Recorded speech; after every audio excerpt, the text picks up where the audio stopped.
We got Doug, PhenominalBrandi, and Melissa's here. We're going to be having an amazing day. So settle in, hit that like button. I feel like I need, that's what I'm missing, is like some background music. I feel like I need that energy on a Monday. I'm going to grab some background music. We're going to be talking HHN. We're going to be talking all the spooky stuff, having lots of fun. And I love when I have company over, so this will be a good time. Welcome, Mix It Up Mondays. Hit that like button. I'm going to throw my laptop in here too so I can monitor the chat and keep up with all of you as well. Thank you to our set dresser, Brandy, today, who brought us all of these amazing things for our rectangle table discussion. Love it. We need energy. I need some Pump it up. I know. Like, come on. Play some fun music.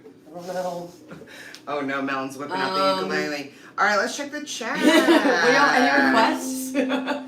I know 4 chords. I'll say, give it a minute. I'm just kidding. I know more than 4 chords. Hello, T3. Hello, Sarah Garvey. Hey, Dawn. Hey. Chief, I'm so glad to see you here. Oh, but you can't stay. Oh, well, maybe you won't know where I rank your Phantom House. You'll have to watch the replay. Spoiler alert. Hello, Mary Jo. All right. Hello, Stephen Noon, the real MVP. Yes. Everybody reaches straight for the phones. I gotta go like the stream. Yeah, hey, I'm just. You guys smash the like button. We're catching up with the chat, okay? Are you catch new up with here? the chat. Jeez. Gotta catch up with the chat. Stephen Singleton, hello. Jordan Garrett, hello. Jen V, hello. I love this. So easy. I don't have to do anything.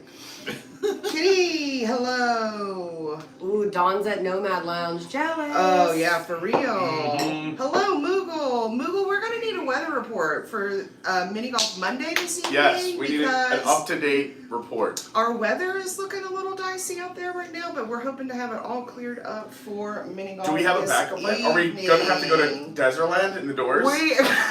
And go to do some indoor mini golf? Maybe. I'm into it. I'm into it. Hey, Lynnette. Moogle's looking it up right now. I love it. Moogle, the official meteorologist of Adventures by ABC, Carney. Self-taught, I assume. He's really accurate, so that's why I ask. And if he's like unavailable doing like, other work besides our weather,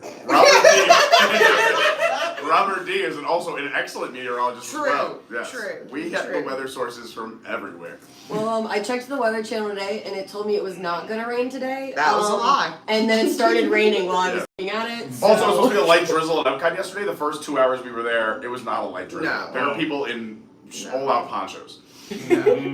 All right, so you already did the chat, so I don't really have to do anything here. This is fantastic. Okay, here's the update. Also, hello, Queen Colleen. Moogle says 20% chance of showers for the next few hours, decreasing chances throughout the afternoon. So it sounds like mini golf's gonna be great. I cannot wait. We're very excited. We love the mini golf. We're changing locations. Last year we did Disney's course, the hardest course I think here in the greater Orlando area, over at Fantasia Gardens, the fairways. This one will be a little more fun, a little more theming. Probably be a lot more competitive scores because this is a very family-friendly course. I still haven't made it over to the new Tiger Woods course, which is over at UCF, but I really want to try it. Yeah, Pop Stroke. I gotta try it. Not either. I heard it's very good and challenging if you want it to be. I heard the food there is surprisingly good. I heard their kitchen's great. They bring you the drinks on the course. Everything's digital, scorekeeping, and I mean, I'm a big fan. I like it a lot. Well, we don't roll digital here. We roll. Speaking of whiteboarding, we'll be here later. Yes. Whiteboarding making an appearance in the second hour. I gotta get you on here, Doug. I can move this way or you. No. We'll just give it a little twist. Colleen says maybe blurry. Blurry? All right, we can fix that too. Oh, I can turn the Wi-Fi on because I'm at home. Hold on, everyone. Oh yeah. Moogle says blurry too. Okay, we're gonna fix. We're fixing it right now. Let's do it. This is the warm-up, guys. This is the pre-show. Better. So, Chief, I don't know if we could do Phantom of the Opera music with the copyright strikes being the way they are. Oh, that's much clearer. That's better. Are we good? It's nice because I can see if it's blurry too. Everybody let us know if that's better. So as you can see from the thumbnail, it is officially October. So, for those who were holding out for Halloween season, they didn't want to do it in August or September. Now or July. Now, yeah. Or even when we do halfway to Halloween over at the fort. That was in April or May. That right? counts. That counts too. But anyway, it's officially October, so I thought I'd bring in a few experts, but definitely Brandi, I would say top of the list because you do all the haunts in Orlando, I believe. I do a lot of haunts in Orlando. I wish I had the availability to do more local-based haunts here, but I do a few local-based haunts, and I do all the big guys. I do both Hallow Screams, obviously lots of nights at HHN. So if I am not a 100% expert, I'd say I'm like a solid 80. Give yourself way more than that. By the way, both Hallow Screams is, there's two here now, so you used to have to go to Tampa. Busch Gardens has one, but SeaWorld, which also is owned by the same company, Busch Gardens does one right here in Orlando. Oh, we went blurry again. I gotta fix that. This is their third year for SeaWorld. Yeah, it was this first year I haven't been there yet. I got to go in the media night the first 2 years. It was really cool. But this year I was out of town, so I missed it. But I heard it's fun. But we'll have a full review, I'm sure. And then no one knows HHN. I feel like you know HHN. Probably not an ABC community. There are definitely experts of lore and people that have been going longer than me. This is my 7th HHN season. But I feel like you've made up for it. There are definitely people, but I feel like there's members of your family you care about less. Distant cousins. I was going to say, Distant cousins. we won't say which ones.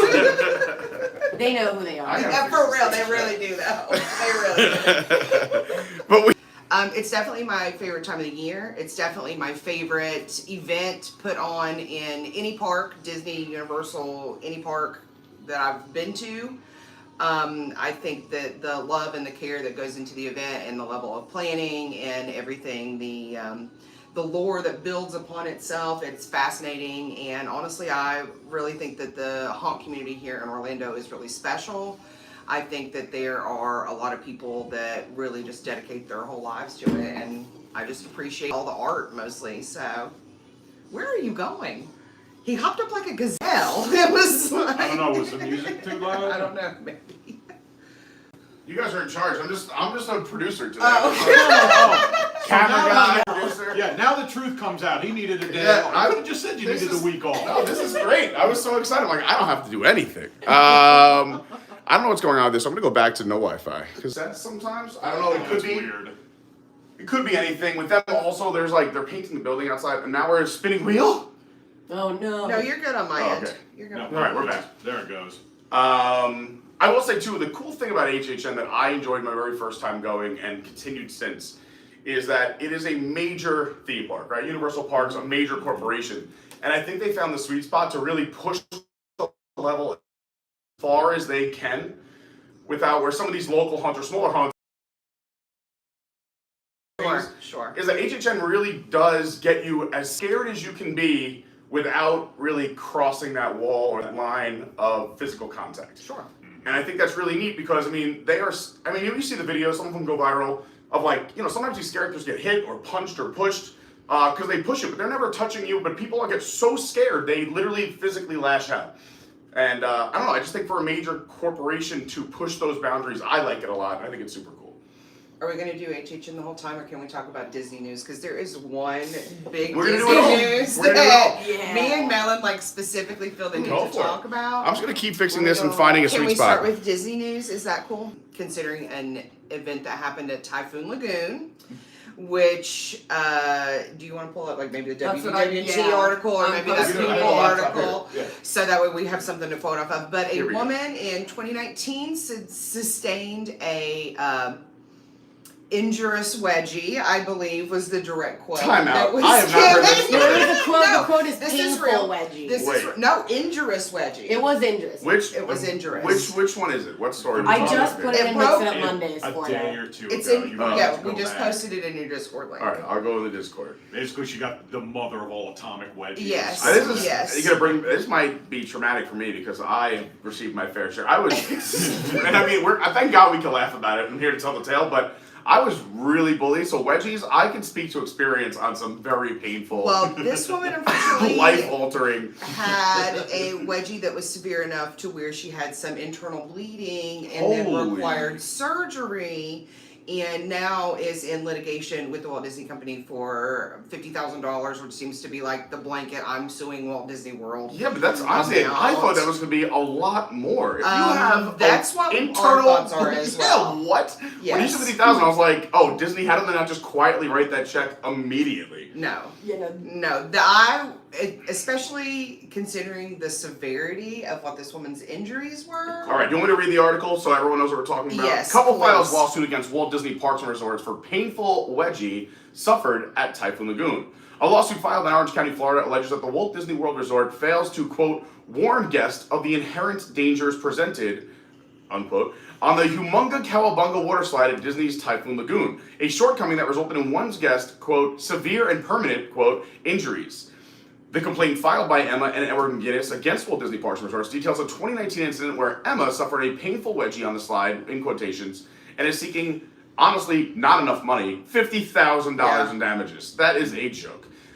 Anyway, there's a multi-page report, but let's see what the highlights here. According to the suit, her, along with her daughter and mother, rode Humunga Cowabunga, a water slide that is documented and describes three 214-foot side-by-side enclosed body slides in which riders plummet down a near vertical 5-story drop in the dark, reaching speeds of approaching 40 miles an hour. The complaint states that at the top of the slide, riders are instructed to cross their legs and at the ankles. Signs containing a rider icon with their arms crossed and legs crossed are also visible on the ride. There's other visual warnings, yada, yada, yada. The reason riders are told to do this is the importance of doing so, the risk of injury when one's ankles become uncrossed. So they want you to stay there, otherwise if your legs, things could happen. Despite taking the appropriate position, McGinnis stated that her body lifted up near the end of the slide, she became airborne, and she was slammed downward against the slide, which increased the likelihood of her legs becoming uncrossed or otherwise exposing herself to injury using the slide. McGinnis' impact to the standing water at the bottom of the slide caused her one-piece bathing suit to painfully be forced up. Oh boy. Yeah. I feel dirty reading this. Yeah, And violently forced inside of her. Yeah. Yikes. Resulting in immediate and severe pain internally, immediate bleeding, and permanent bodily injury, including severe vaginal lacerations, a full thickness laceration causing her bowel to protrude through her abdominal wall. Yes. She's only asking for $50K. Did they forget a zero? There's 9 pages of this lawsuit available, and one thing that's interesting about this is this article we're reading here is from our friends over at WWNT, but people.com broke this. Yes, yeah. It was not like, Oh my god. yeah, like this is from People Magazine, so the outlet is a little unusual. She's not asking for anywhere near the money that I personally would be asking for if that had happened to me. No way. Something about this doesn't read. Something about this isn't jiving. I just feel so bad for her. Yeah. I can't even imagine. The thing is, right, you The have to be pain careful. level. Yes, and now if everything she's alleging is 100% true, because sometimes people just try to get some money out of Disney, then I feel completely awful. But also, I don't know why the number's so low if this happened. It's gotta be, there's cameras all over the parks. It's so descriptive. It is like, how are very they making up descriptive. that level And of that's detail? that's why I want to kind of pick note here. I've not read the suit myself, but one of the things she's alleging is abdominal organs protrude through the wall. Ugh. Do you know what that means? That's basically This is layman's- Doug's. Doug's medical expertise Well, yeah, time. I'm a paramedic by trade. I've had injuries like this before at a racetrack. Sure. Okay. Basically, it means the organs are coming out. I mean, that sounds like an evisceration, no? Which, I mean, if that was an evisceration, that should have been a bigger. This Also, is a her big hospital deal. bills would have been more than 50 Yeah. grand. Something about, that's why I say, something about this isn't jiving, isn't sounding right. I'm thinking that maybe this might, and again, I really hope, and listen, I want her to It get every sounds dollar she terrible. deserves, but yeah, It like, does. maybe that it was just worded a lot more graphically than, maybe she just got a wedgie, had a lot of pain, and thought, and I went to the doctor, and I 50 grand, maybe Disney won't even think about it and pay me, because if all this actually happened the way we first talked about it, that's what I'm thinking, like, you should be asking for 500 grand, and then, but maybe she didn't want it to get out on this level, because she was like, hey, Disney will just cut me a check right away if it's 50 grand. Sure. That's what we think. That it was an attempt to like settle out, and then now it's. And now that it's caught national news, because this is what raises the eyebrows, is that this sounds like the Insane. awful thing. Yeah, this sounds Very like sensationalized. this is an HHN house. This is awful. This is terrible. Typhoon Lagoon, HHN. Yeah. Like, A gynecological specialist had to be called in. yeah, for she had to have surgery. specialty surgery. I Yeah. believe it. Sweet sassy molassy. And Yeah. what I found fascinating was them bringing up that the risk for a woman having a painful injury is higher than that for a man on these rides, and I've never considered that. I'd be curious to know more about that and if that is true. My And if first maybe that's something we should be putting on the water slide Sure, signs. sure. And my thought was, what was the bathing suit type like? Like, was it something yes. that was a little on the skimpier side, or was it, It like? is- I know too. They say a lot of times to not do the full coverage short because it can get like hung up and like So no metal or anything. Like, I just wonder what the specific bathing she suit was was as quote well. wearing a full coverage one-piece swimsuit, but that's all I have. I don't know. Maybe it's just me. anything I'm else. It was a also not. one-piece, I'm though. not the biggest water park fan because I don't like my bare booty on the bare booty areas where other bare booties have been. So, Which is also a lot of fun to say 5 times fast. bare booties. Trying to keep it PG. I don't like my bare booty It's a where other bare daytime booties have talk been. show, Pete. We're Yeah. trying to keep it PG. Brer Roberts' bare booty went down. Yeah, holy cow. Also, you're at a water park that's extremely full of children. Like, think about the kids around. Like, that was probably traumatic on multiple levels for multiple families involved that day. Yeah. Like, who was the kid that came right behind her? Yeah. Who was the Because CM? you know they just hit the green light. Oh yeah, the CMs. Oh The my CM that gosh. was like, the There's lifeguard. blood in the pool. yeah. And then it's like, where's the blood There's coming a- from? And she's got to like say out loud, right? And he's like, oh, all right, let me go get another CM. Like, this is an embarrassing, awful, traumatic thing if this happened exactly the way it's worded that Which it is why she needs way more than $50,000. 100%. If this is legit, like, Yeah, and also, she 100% should get more money. and where's the CM that was on duty? Like, they have to They should back this also story. get more money. They should Yes. get a raise. Well, they should get money regardless. There is no level of cast compliment that can make up for that day. Or counseling. I mean, that is wild. Yeah. That's a valid Probably point. traumatic. That's a valid point that you would need, mental health. It will stay after with you. that. I mean, not to bring the mood down. I mean, we already talked about HHN, but this is sad. But like, I'll never forget. There's been a few times in my life, and I'm sure as a paramedic, you've had a ton. But like, just as a casual civilian, quote unquote, like, I remember I saw a guy get ejected out of his vehicle, slide across a 4-lane highway, You and helped that lady that got shot in downtown Orlando a that woman got night. shot right next to me, went down, and I had to help her. Like, I've Oh my seen some God. crazy stuff. Luckily, the woman with the bullet lived, but this guy didn't live, and I just saw him like in a pool of his own blood. It was just traumatic. So like, anytime, that's why like, my heart goes out to these people who also, I mean, obviously the families of the victims, but like, maybe even the kid that fell off the ride over at Icon Park. And then my heart goes out to him and his family, but also like, think about the 16-year-old who was working the ride that had to run over.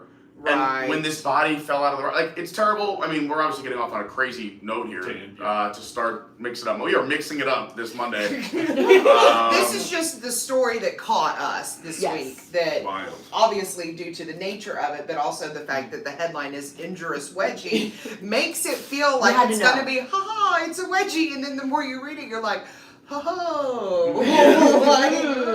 Yeah, the wedgie brings you in and you're not ready for everything else. They just- Oh no. No. Pete, is You are Derek not. the server you like at Nomad? I I thought him. know I like all the servers, but Katrina is the bartender. Karina's Sorry, behind the bar sorry. inside and Billy. Outside, Derek is my great. favorite bartender. Who? Faye. Faye? That's her name. Yep.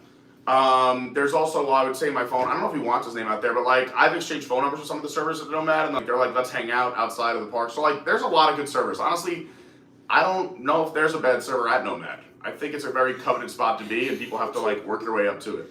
I don't know if I want to read that out But we love Don't. Jimmy over at Restaurantosaurus. What happened? Which one? Don't read it out loud, but T Curry's most recent Yeah. chat. He's Yeah, so no. funny. Oh my gosh. No, that is so great. Nope. My favorite, earlier new T-shirt coming soon. Wedgie injury. Call us now. Oh my gosh. Gone and Dole. Got it. Too much. Hey, Too much. Hey, T3. this stuff writes itself, man. Yikes. Oh gosh. But Well, bless her. We're Yeah, I in our hope. thoughts. Yeah, I mean that was 4 years ago. I hope life is better. Jeez, that's insane. sure. Oh yeah, sure. that was in 20. It was 2019, wasn't it? That was another thing that caught me. Was like, why did it take so long? Because that's a legal Well, process I was for going to you. say there's a lot of red tape involved, and also when you're talking with Disney, they're gonna, they're It was gonna try probably to. it was probably a last resort. If it took that long, it might have been, I was thinking Also, it's There's just been great of her to some come here. forward. Like, if you're gonna file a lawsuit, you have to put it all out there. Her medical records, what happened. Like, I'm sure she's got some kind of job, career, or something. But now she knows it's in People Magazine. It's on all these news sites, And and, it's everyone's like, her "We name. know everything about your labias." Like, it's embarrassing. It is. Yeah. I'm just saying.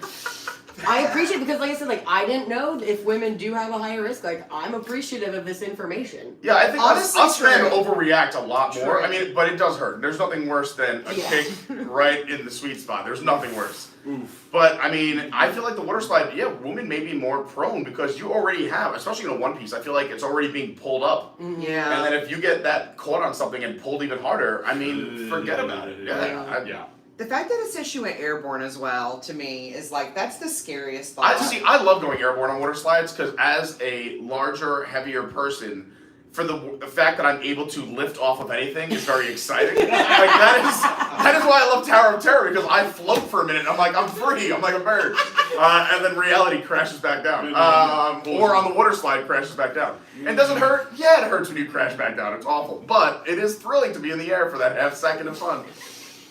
I think I'm getting too old, maybe. This is where I'm at. No, it is. Yeah. There are some, I mean, There's no level of chiropractic care that No. could recover me from humunga cowabunga at this It's- point in my no. life. Like, it just No, doesn't no. exist. Not but worth it. Yeah, I was gonna say too, but like and this is what's crazy too is, and we were talking about this earlier about HHN and Universal, but Disney probably cares about their name and everything else and safety in their parks more than anything. It's paramount Sure. because that could ruin their entire company in the blink of an eye. Right. And if you've gone to other water parks or regional or independent water parks, Oh. those are sketchy water parks. So like a story like this would not surprise me. No. Even Action Park in New York that my dad used to go to and we were never allowed to. There's an amazing documentary. You did the Action loop-de-loop? Park. The loop one? Yeah. Or the kids just sliding off of slides and sliding down mountains because it was built in the mountain. Like, it's crazy.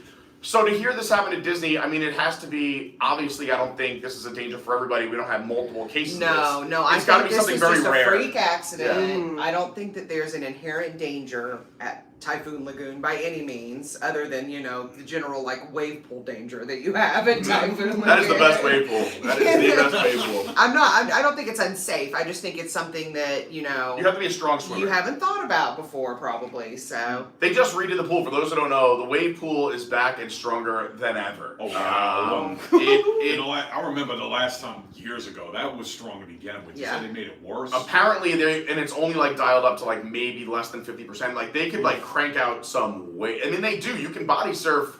I mean, when Lauren's like, "Let's drive to the coast," I'm like, "No, let's go to Typhoon Lagoon." It's a lot closer. Yeah, better waves, a lot closer. What are we talking They've got about? surfing lessons if you're wanting to. Do they still They do do that? that in the mornings. Yeah, the surfing. The waves are so legit. Yeah, if you get there before park open, they teach you how to surf because they can control the That's waves. cool. So they'll Have they show always you- done that?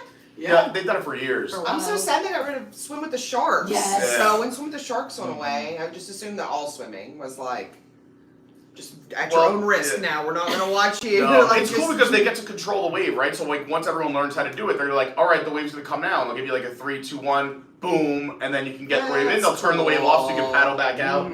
They'll teach you what you did right or wrong, and they'll do it again. I would love to do it, and That sounds like Make a it great strict, activity, yeah. especially if you had older kids or teenagers. it's who a little could be- pricey. Who could be, Yeah, it's pricey. picky on It's- activities. Of course, it's pricey. Michael Eisner's teenage Sure. son that resulted in us getting Alien Encounter. Right, They should have right. just taken him to Typhoon Lagoon surfing. True. And we would have never known we missed.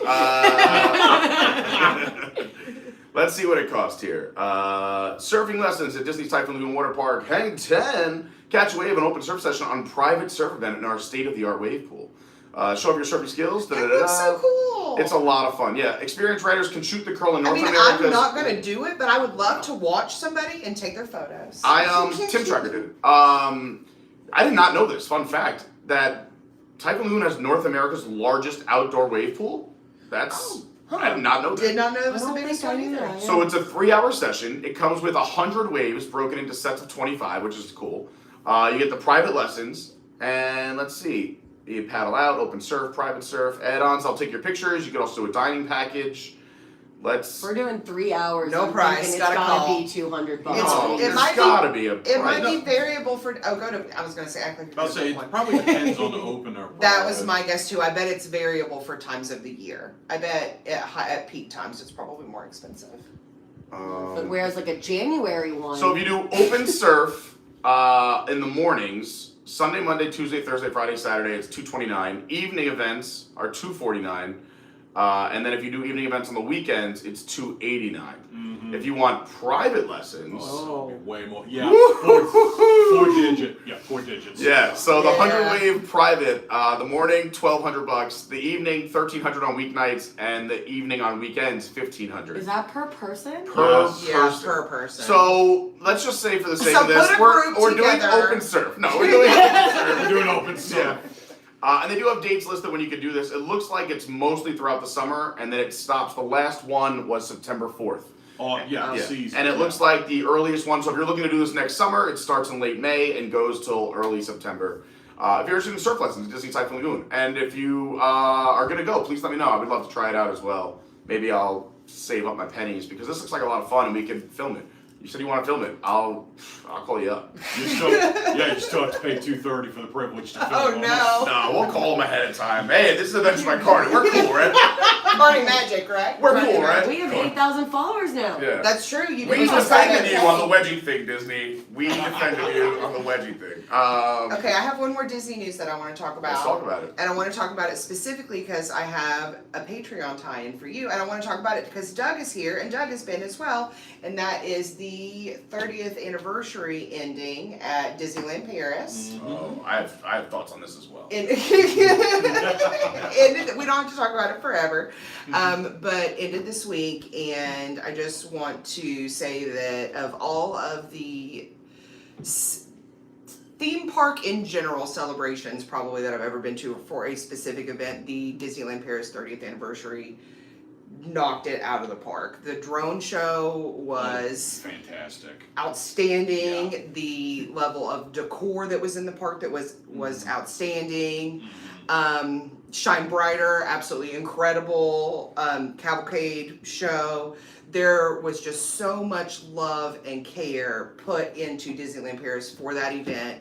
What happened for the 50th Disney World? Why didn't we get that? 2 words can pretty much describe what happened in Orlando. I don't mean to say Sure, that. It's pretty well known by this point, rehashing old news, but yes, you saw my thoughts exactly. They actually cared and gave a damn. Yeah. They didn't see that anniversary. They saw it for what it was, an actual celebration. Yes. Not just a cynical money grab. Yes. But you guys didn't see those floor mats? We had 50th floor mats Oh, God. everywhere. I mean, you guys are looking to the stars in France, but I mean, you got to look on the ground here in America. We had 50th floor mats everywhere. So I brought props. First of all, we got the 30th reusable tote bags. These were Environment. Yep, these Yep. were available. They put out 30th bar coasters for all of the bars that were completely unique. Yes. And I stole tons of this stuff to go in the Patreon packages for this holiday season. So if you're a Patreon subscriber Look at that. Go to patreon.com/Adventures by Carney. Pete always puts a nice little package together for some of our friends, and they did specialty bar napkins. Of course. Love it. And I mean, I might just become my own Patreon to keep all of this. This is great. I have special stuff for you in Oh, law in no, here. it's okay. I wouldn't do that. Okay, no, for real, I do have special Oh. stuff for you in law in here. And they did 30th anniversary dining placemats, and Yeah. this is Those are something so cool. Very this nice. like They were very Walt nice. Disney World would never put this level into. I was gonna say, but you know how simple the that is? That paper cost things. them a fraction of a penny This each. is the point. This is the point. That- Why that's the didn't whole we thing, get like, this stuff? Napkins cost them a penny a piece. Yep. These coasters probably cost them a penny a piece. They're gonna order a million of each thing, Yep. and the placemats. And like, what does that cost Disney? Nothing. But yet, it's the little things, and that's why we're Disney fans. We love the attention to detail. That's why we come to the parks. Those Imagineers think of every little thing, sight lines, this, that. Points too. And I this know. is nothing. Well, we got these for the 50, and I know they're doing 100th ones, but they did the coin selection as well, and I have a full set of these as well. So here's extras. These will also go for Patreons. They're all different. They each one of them has a different logo on them. Yeah. I don't think, and they don't do single serve quick service cups in Disneyland Paris. I like they that. do these reusable ones because you get like actual real silverware there. Yes. Weird concept, right? But they made individual quick service cups for the 30th as well. Look how cool these are. I would- And it tells you how much your liquid you're consuming. Which the serving size in France is about this big. Yeah. 12 ounces? Yeah. Yes. 12 would be pushing it. 12 would be pushing it. A lot of stuff comes in 25. Yes. So, so all of this fun paper stuff to go out to Patreons. I also got like a gang of the Ratatouille, the Remy's Ratatouille napkins. These are not just like regular paper. They're like, Yeah. They're cloth they're napkins. cloth printed napkins that they give you that are Those disposable. are beautiful. So I stole a bunch of everything except park maps because Disneyland Paris is so eco-friendly. They don't print park maps there. They're purely on the app. I Yeah, kinda love it. they only give you. I thought they were like artists where they draw them on your arm. Like, wee wee, come over here. No. That also would fit. Like, I would love a nice henna park map where I just look down. Yeah. There I am. And those of you that are kind of phobic about going international, don't worry. At Disneyland, you can be dumb American tourists and you would fit right in. No, Honestly, probably, I don't want to say half, but I'd say at least a third of the guests that are there are United Kingdom. They're British Straight- already. Yeah. And we probably ran in, of course, we were in Europe for a long time and we had done several countries at that point. But in Disneyland Paris specifically, we only ran into 2 cast members that we had an English barrier with. So Yeah. the other 1,000 whatever cast members Just we wanna walk interacted your with face. were English speaking. Yes. So so I just want to say Disneyland Paris, you guys knocked it out of the park. Can't wait to go back. My 5 days there was definitely not enough, and the 30th anniversary was spectacular. Show when they cared, and I actually was lucky enough. They did the scrim, the collection, the scrim. When they tore up the scrim, they made the bags. Oh I was yeah, there. I provided it for a charity auction. I got one to bring back. Oh, that's It was wonderful. It was very cool. It was, there's like, wow, this is actual the scrim. It's a piece of the scrim. Yeah. They did the whole line. Yeah. It was very impressive. A lot of unique, yes, they had the traditional, stereotypical cheap theme park tours and stuff, Sure. but then they also had a lot of special, unique. Oh yeah, I souvenirs. personally thought that the 30th anniversary merchandise collection. You guys saw my shirt. I wore the shirt in the stream the other day. I thought that the fact that they mirrored the entertainment cast member costumes in that collection was like brilliant. Just the love and care that Disneyland Paris got. Now let's get that. That'd be great. Thanks. About to say the next anniversary, the next one up down here is what, 55th? Yeah, did you go to the Diamond Celebration in Disneyland for the 60th? I did not. I did go to the Diamond Celebration in Disneyland for the 60th as well, and while, yes, the new fireworks, and they had done some other, like, general castle zhuzhing and thing, paled in comparison to what Paris was able to do. And they're not kidding, too. That is maybe the most beautiful castle of all. Oh, it's gorgeous. The whole park in general is just... Is that the one with the dragon underneath? Yes, It that is. was a very unique experience. It is. Very unique addition. They have a Nautilus in the lagoon in I Tomorrowland, was bummed it was closed. It was closed for us too. It opened the next week, but I was there after the Phantom Manor refurb happened, which Oh, God. everybody yes. in our Discord knows that was literally the You only hated it. thing I talked about for like seriously 45 days. So She's halfway through getting it completely tattooed on her back. Right now the roof is done. Oh, and Big Thunder Mountain under a river. oh yeah, That Big was Thunder, cool. and I'm not a Big Thunder person. Again, I'm old. I don't like a lot of jerking around kind of thing. But I definitely made it a point to ride that Big Thunder with my daughter, who's like a coaster fanatic. My kid loves, she's big on Velocicoaster and loves We are missing Icebreaker our at executive producer. SeaWorld. She was here Shriek's last here. time. Shriek's here. Okay, Shriek is here. By the way, go Shriek's follow here in Shriek. Posse. Shriek, give Shriek a plug. We can't give Shriek a plug. You can follow him on Instagram at Shriek_the_ogre. And he goes on fun adventures, so. He does. What I was gonna say so I didn't get to experience this, but I lived it through your photos and everyone reporting on it and everything else. The fact the last night of it, did you see Belle posted it? I did. So Tom's girlfriend posted a video that literally did a one-off for one night only show in drones, saying goodnight and goodbye in all these different languages and several other things in the sky, but it takes a lot of time and energy to put these drone shows together, and the fact that they just took the care, like we're talking about these placemats and everything else, like were super easy, but just to put a one-night show together for this special event is just remarkable. Like Did you see the one they did for Bastille Day? They did a one-off show for Bastille Day this year that was just drones. It was nuts. It's like 25 minutes long. It's forever of just. I can't even describe it. It's mind blowing. Put it this way, it rivals some of our 4th of July shows. Sure. I don't want to ruin, because it really holds a special place in my heart. I love Impressions de France, right? Mm-hmm. Wouldn't it make sense to end that kind of like Soarin' if they just went over to Disneyland Paris, like especially on like Bastille Day? I don't want to get an update. Well, there's a Bastille Day section in Impressions de France already. I know, or put that in there. I'm just saying because you said it was a cool show, but like maybe show us a little bit of Disneyland Paris. But I don't want them to take away Impressions. No, same. But as someone who hasn't been there, I'm curious. Like that's another. I don't like when Disney forces IP on us or like self-promotion too much, but I would be okay with Disneyland Paris being inside of Impressions. Sure. I'm just saying. Why don't they put Shanghai stuff in the China? And why didn't They they have put the that when they whole- redid the China show? Oh, in the 360 show. Yeah. You're right. That's a That good was the point. corporate We did synergy just that made redo it. sense. But I mean, they Yeah, have it literally the just whole, the got whole redone. exhibit outside is all Disney Shanghai. True. That's the whole.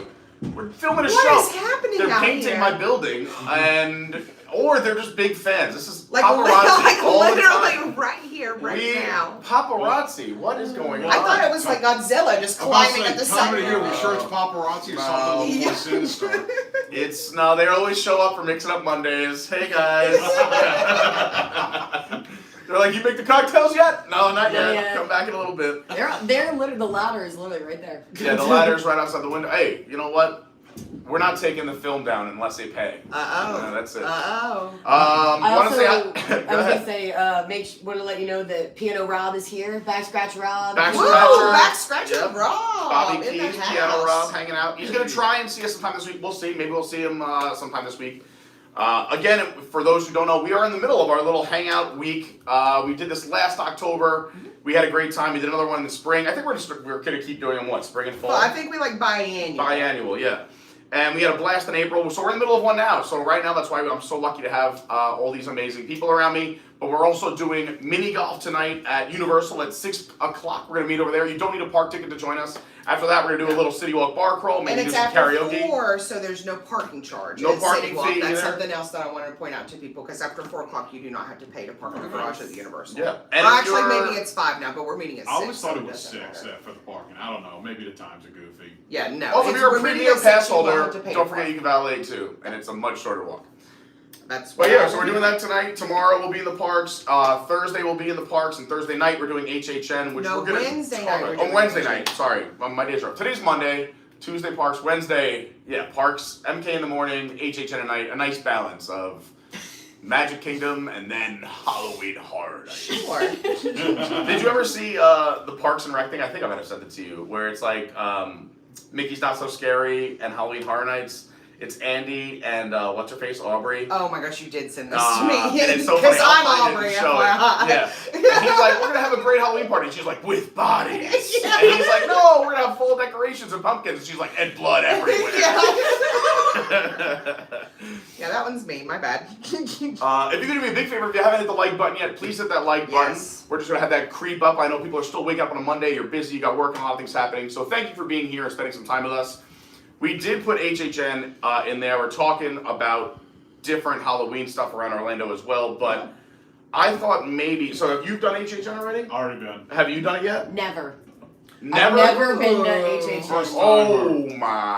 HHN God. We're rookies. here to answer your questions, Yeah. Melon. I have to offer an interesting perspective in this conversation. Do you like scary things? I don't dislike scary things, but I don't like go out Do you like seeking scary them. movies? You know, like I'm never calling up my friend and being like, "Do you want to go see The Exorcist?" But like, if I'm at my friend's house and she's like, "I'm gonna put on a scary movie," like that's fine. That's Okay. kind of how I am. It doesn't bother me. But And I I'm the don't- friend. Yes. I don't watch movies, but I can identify with being. No, I used to really enjoy people having the challenge of scaring me. I don't know if I'm just broken, but I don't get scared. Like even Lauren's like, you're a freak show. She came with me once. Like I never jump. I never get scared. I've done very extreme houses. I think I've told the story before, but I'll tell it again. Like in New York, there was a haunted house many years ago that if you did it, you didn't have to pay or whatever, but you go one-on-one by yourself. They're allowed to touch you. They're allowed to spit blood onto you, lock you in boxes. They have prop guns. They're Hollywood producers that basically overrun a building in New York. And it starts out when you're crawling through a sewer on all fours. It's intense. But like even that, like there was a guy in front of me. He was like this big college football player. Came out like crying. My buddy behind me didn't make it through. Like I went through it. I was like, that was great. I mean, it was a little annoying because I forgot that we were gonna change of clothes when we were going out afterwards. So like I had. Oh, you were gross afterward. Like muddy pants and blood on my shirt. And then it was just wild. Like this one woman bit my ear. Like it was crazy. I got a wet willy in one time, and I was like, that would make me laugh. So with that being said, I don't really get scared, but I love the thrill and what goes into the houses. Like it's so funny because Lauren gets petrified. She went once as a favor to me and said she'll never go back. Said it was one of the worst nights of her life. She's like, I don't know why people pay for this. I'm like, well, isn't that so much fun? And she's like, no. I'm like literally embarrassed to tell you how much I spend on HHN every year. I think I could guess, and I don't know if you want it to be public knowledge. I spent too much money last weekend. It's a lot. It's a lot. Yeah, spent too much money. So the way, I'm just going to give a basic background, because I figured let's talk about HHN a little bit, since it is in the thumbnail, and I'm very excited to be going with a bunch of you this Wednesday night. Is they take over Universal Studios, basically Halloween Horror Nights takes over the one park, Universal Studios side, not Islands of Adventure, and they do 10 houses, 5 scare zones. There is a dance show full of Megans. There are different events that happen in the scare zones and scare actors. Nightmare Fuel. There's Nightmare Fuel, one of my favorite shows in Orlando. And they change up the themes of these scare zones and houses every year. The way these scare zones work is you don't have to walk through them if you don't want to, if you're a little afraid. You do have the sidewalks open, so you can walk around the scare zones and watch others being scared. Most except for one, which Lauren threw in my face. Yeah. Lauren's like, that's not true. There's not sidewalks for all of them. I'm like, which one? She's like, this one. I couldn't walk on a sidewalk. And I was like, well, you walk next to me, you were fine. Meanwhile, like she was like, I'm like, I'll hold you, and I put her in front of me, and I'm just like to everybody like, go. Yeah. I will pay you money right now. Anyway, so yeah, they do a fantastic job. Also, over in the Harry Potter area, they have the what do they call those? The Death Eaters. Death Eaters. Yeah. That's new this year. Yeah, which is super cool because I always said like that they could do so much over there. Like it has, especially at night, an awesomely haunting, Jack the Ripper vibe in that part of Little London back there. My very first time going to Universal ever in my life was an HHN by myself. You had never gone during the day? So you were like, wow, this place is wild. Yeah, that's basically what I thought. Like, we never did Universal as a kid. We did Disney once, and when it came down in my early 20s, we had never done Universal. And then, it was before I lived here, so I don't know, probably like 6 to 8 years ago, we had planned a trip. We were going to come down, a bunch of us, and hang out. Everyone was doing Disney, we were doing Epcot. And I said, does anyone do HHN tonight? And my 2 friends said they would go, everyone else said no. So I said, all right, I'll meet you there. They were staying at a different hotel than me, so we were supposed to meet there. They ended up being late. They were like, oh, it says it doesn't start till whatever. We want to wait till it gets dark. I'm like, everything I read online, because I'm a research head. I was like, I gotta be there at like 4 or 5. Like, they said you can get all the houses done if you start early. So I'm like, I'll be there early. I read up everything, went to the back of the park, and got everything done. I was able to do all 10 houses and all the scare zones the very first night I went, which I thought was just standard, but apparently it is not. No. But it was also a Wednesday, and I started early. But sure, Wednesday is the key. Wednesday's a great night to go. Yeah. But so I thought that was Universal, and then I was like a year and a half to 2 years later. I went during the day on a non-HHN, and I'm like, oh, this and is you're like, wow, Barney lives here. Yeah, I'm like, I did not see him at HHN. But another cool thing too during HHN, they do keep the most popular rides open too. So let's say you have a long wait for a house, you just want to mix it up. The roller coasters are open, Harry Potter's open, Mummy, Rip Ride Rocket, Gringotts, Transformers, yeah. Men in Black.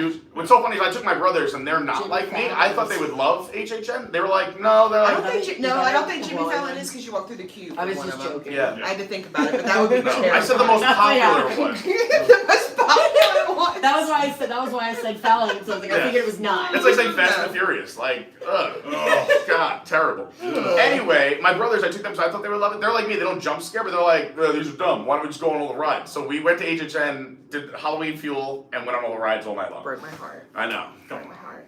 But I love it. I don't think I've ever done a ride ever at any HHN. I have never been like, oh yeah, let's just go to Mommy or whatever. Like I'm also, when you're an annual pass holder, like, well, yours, you I'm got a there during different the mindset. day. Yeah, correct. You can go in a couple hours, knock out a house or two, and then I'm peace out. That's exactly how I go.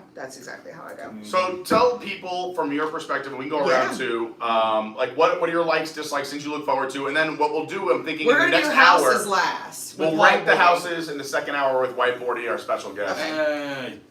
What are they doing now? I think he's spray painting. No, they are. So they have the painting guns on a whole list of paint. I used to paint houses on Long Island, so like we used to do the same thing. I used to love doing the tape. I was about to say, it's called primer. You never paint. It's act like you've never painted in your house before. You know how they've been painting Canada I've for never painted like a house before. I have brothers for that. I'm not married. one I brother, don't do that kind of labor. I have brothers for that. That's messed up. You know, she's a nice lady out on that ladder. She's doing a great job. Could be. We would have no idea. Okay. Lord. Knock twice if you identify as a female. Unbelievable. If they would only just peel back the film, then you We'll see, hour 2. Okay, so I made some like kind of general notes, and then I do have a very rough ranking list because I will say that my rankings change throughout the year. Rank later. We're gonna rank later. That's what I'm saying. Yeah. So, and if you want to talk about tours, do you know a lot about tours? I do. Okay, so the first thing that I want to say is I want to talk about the general icon of the year, which what an icon of HHN is probably the most well known is Jack the Clown. The icon this year is Dr. Oddfellow, and he is pervasive throughout the event in every single scare zone as well as a dedicated house. One really unique thing about Dr. Oddfellow that I think is something worth mentioning that a lot of the haunt community is not talking about as much is the fact that this is the first time we've had an African American HHN icon. Yes. And I think that there is a real lack in general of diversity and inclusion in the haunt community in America in general. It's very much a white man kind of bro mentality, and anytime that we can have minorities, women, any type of inclusion shown within the haunt community on a really large forefront like this, I think is really positive for people that are into Halloween and into spooky things, whether it be on the local scale or on big national events like this. It's just really important for people to know that Halloween and haunts can be for everybody. It's not just for teenagers. It's not just for able-bodied people. It's not just for white dudes. Halloween is for everybody, and I think that... I feel attacked. Yeah, no, I'm just saying... I don't know what you're talking about. All white men are just genuinely scary. Truth. Like, you just take me out to anywhere in a field with a barn, and all of a sudden an old white man emerges. I'm like, I'm out of here. Just need the banjo to complete it. Yeah, if I just hear like, I'm like, okay, bye, see ya. I'm out of here. Paddle faster. So yeah, so I think it's important that they did select an African American icon to be the HHN icon this year. I think having that level of representation is really important for people to see themselves reflected in the characters that they choose. I know personally that when Chance, who is Jack's girlfriend, who's also an icon, came out. Also a rapper. Yeah, also a rapper, correct. Or characters like Lady Luck, the storyteller. I know that when there's female inclusion, I feel represented, so I'm glad to see other groups also feel that representation. So I want to say that overall, that I think the icon this year is awesome. I think he's a 10 out of 10 icon. I think that he builds into the lore of the story of the icons just absolutely perfectly. Also has the inclusion, and honestly, he's scary AF. Like, he's got... It's a unique, he's unique because he's not tied to the other ones in the past. Well, he does have a tie-in, but he can stand on his own. No, correct. That's the big thing I like that I noticed about this year. It's correct. not one of the previous. It's a brand new custom made, just made for this year. Yes, yes. And I like his whole vibe. I also too, like, I'm not scared. I really honestly am not scared of basically anything in the horror community, but I really love the Ouija board aesthetic. I think the tarot card aspect of stuff is really cool. I love how it plays into Madame Bazile, who is a character that lives underneath Boris Schuster's office. Like, it tied in not only to the park lore, but it also built it, like, it was honestly, like, this is maybe the best icon we've had in a long time. Let's just put it that way. I can't remember the next best one. Call it crazy. I like the astrology stuff, but and this will be another aspect we get into probably in a few minutes. The logo merch for this year was kind of. This is the logo. Stick it up on the thing right there, and they can see the logo. This is logo graphic. It's a Ouija planchette this year. This is the main merchandise graphic this year, but there are actually 3 different merch lines that are being shown. There's also the Little Boo line, which you can see from my it's not a Loungefly, it's a knockoff Loungefly. But there's the Little Boo line here as well, which also has some really cute stuff. We've got this little succulent thing here. Little Boo, I think, also is another uncelebrated icon, because Little Boo is really a fan-based icon. Like, Little Boo was not sculpted to be an icon, but the sculptor of Little Boo, who is an artist called Emery Arts, you can look them up on Twitter, really allowed that character to develop based off what the fan community wanted. So if you don't love the Ouija stuff, there's a lot of other cool merchandise available. I personally am a big Little Boo fan. Colleen's a big Little Boo fan as well. It's the cutest thing. It's the cutest thing. And I love the fact that it was just like born out of somebody's tweet that was like, pick which pumpkin you feel the most like, and like and now 3 years later, like, I bought a $75 purse. Like, that's where that's how the domino stuff falls. comes from the fan community. That's the best when they grab it and embrace it. I mean, Exactly. Look, that's Disney parks too. Like, when something catches on, Disney jumps on it immediately. Yes. Like, it just takes over. I love that kind of stuff. Yes. That happened at Dragon Con too. They had like this lore. There's this guy like that happened. So one thing happened this one year. I'm not gonna tell the whole story, but now it has grown so much where thousands of people dress like this guy because of this one thing that happened this one year, and it just caught on. And my favorite thing at Dragon Con is when people dress like the carpet. The carpet is another one. Everything is a carpet pattern. Yeah. Anyway, I'm sorry. Okay, back to Oddfellow. This is hot off the presses. This is hot Universal news. If you guys want to show this one off, this is the new pass holder giveaway. They just came out yesterday. Ooh. And they are going to do a tarot card series that has the full lore of Dr. Oddfellow, and he is the Deceit card. Ooh. And they're sleeved. It has a nice QR thing on the back. It has Dr. Oddfellow's symbol. This is the current pass holder gift. It is available not only in the IOA pass holder lounge, but in Universal Studios side.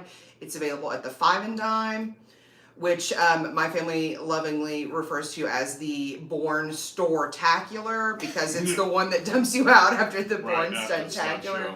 But this is just as cool as a magnet to me. I think that this is super cool. And the fact that they gave the care to print these unique sleeves. Ooh, you're going to read his card? I have a book that says How to Read Tarot, and this is Lauren's book. I have no idea what goes on here. There you go. So that's hot off the presses. Universal breaking news. These just switched over yesterday. Nice, we can get that on Wednesday night when we're there. You can get them on Wednesday night. I highly recommend that if you do want these, though, to come, I would probably come this week. I don't think they're going to last through all of October, because this is these are going to be hot. A lot of the specialty themed souvenirs that they've taught, I'm sure you had it up here earlier, like I'm gonna bum. You can bum shrieks. You can bum shrieks. So right here, this is one of the specialty food items. They have a special food menu, which is another highlight for me every year. Is that the one in the New York alleys? This is in the Meats location from last year. Theme for The Last of Us. If I don't know, I'm gonna bring it up here. I don't know if those of you that play that are gamers, if you recognize the Fedra, that's from The Last of Us. Oh, I have this too, Doug. Yeah, and also you got these. They ration ticket. They have a chocolate bar that they serve this on. This is actually a nifty, cool little something. Now, Does it have ephedra in it? Because then I am interested. No, it's FED, not sorry. Not ephedrine. Not the drug that got banned over 20 years ago. I'm just saying, it was the only thing that helped me lose weight in my 20s. It was fantastic. And yeah. I never slept. Yeah. Of course you didn't. I took 30-minute cat naps. So anyway, one of the specialty items, this was served with cheese ravioli, fried mushrooms, and garlic bread. This is now sold out. Did you like it? It was Chef Boyardee ravioli. Yeah, that's exactly what I said. It's Chef I was like, Italy booth. It's fine. Look, if you're hungry, it was hot and relatively fresh. It's fine. But that is no longer available. And event's been going on for what, about a month now? Event started on Labor Day weekend, Labor Day Friday, so we are in our 5th week of operation now. I did hear from a cast member last night that they think they are getting more next week, but they do not have a confirmed date, and that was also from like a cashier talking to another cashier. It did not come from... Take that with a grain of Yeah, salt. so hopefully they come back, maybe not. What food items did you like while we're talking about food? The poutine, the bloody campground poutine they had at the Yeti booth. That was actually really, I was surprised. Why does it have peanuts in it? Because that terrifies tons of kids in cafeterias across the country. No, it's Asian kind of. It's got a weird Asian vibe to it. Because it's chashu pork with fried chilies. What you're thinking about are probably the seeds from the chili pepper. Oh. That's not peanut, no. It's picking up a nut vibe though, isn't it? Well, it's supposed to be a little zesty because, I mean, it's bloody campground poutine. Sure. But it was really good. Those fries were really, really good. You could tell they were fresh. The fries were way better than the regular Universal Than fries. just regular theme Yeah. park. It's like custom, they must have made it especially for, what else did I try? The ravioli was also pretty good. We had also, my daughter is plant-based, so when we go, I get to try a lot of the vegetarian and vegan items with her too. So we tried the vegan poutine also, which you think vegan cheese curds was going to be gross, and they were not. It was really solid. It was absolutely a solid. Both poutines are Vegan $9.99. I'll read them to you. The bloody campground poutine is crispy fries topped with Asian-inspired gravy and char siu roasted pork, cheese curds, scallions, and crispy chilies. The vegan burnt ends poutine is crispy fries topped with a beefless burnt ends gravy, vegan cheeses, and scallions. One thing I want to say about pricing at Universal, unlike Disney, who does not extend any discounts to any food booth food, Universal gives you your in-your pass holder discount or whatever discount you qualify for on top of the food booth pricing, where Disney does not do that. So Universal is much more liberal in what their discount policy They hook up their is. APs so much more. And also, I'm still using it, but during Mardi Gras, they let you buy gift cards. I just found one over the summer, but then I got a few bucks left on it. Well, that's, thank God I was smart to buy these back in the spring during Mardi Gras. So what I was going to say is I buy the max. They give you, what is it, you can get a $150 card for $100. Yep. So you get a $150 gift card for $100, and on top of that, every time you use it, you can get your discount on food and alcohol. Correct. And alcohol. Correct. So you're like, for me, like you're basically getting $200 for $100. So I bought like 2 or 3 of these for Mardi Gras. I'm lucky I found them because that's how I got through my first HHN this year. It was just, I was like, I don't know if I can go. I'm kind of broke this week, and I was like, oh wait, I have like $300 in gift cards. Let's go. Yay.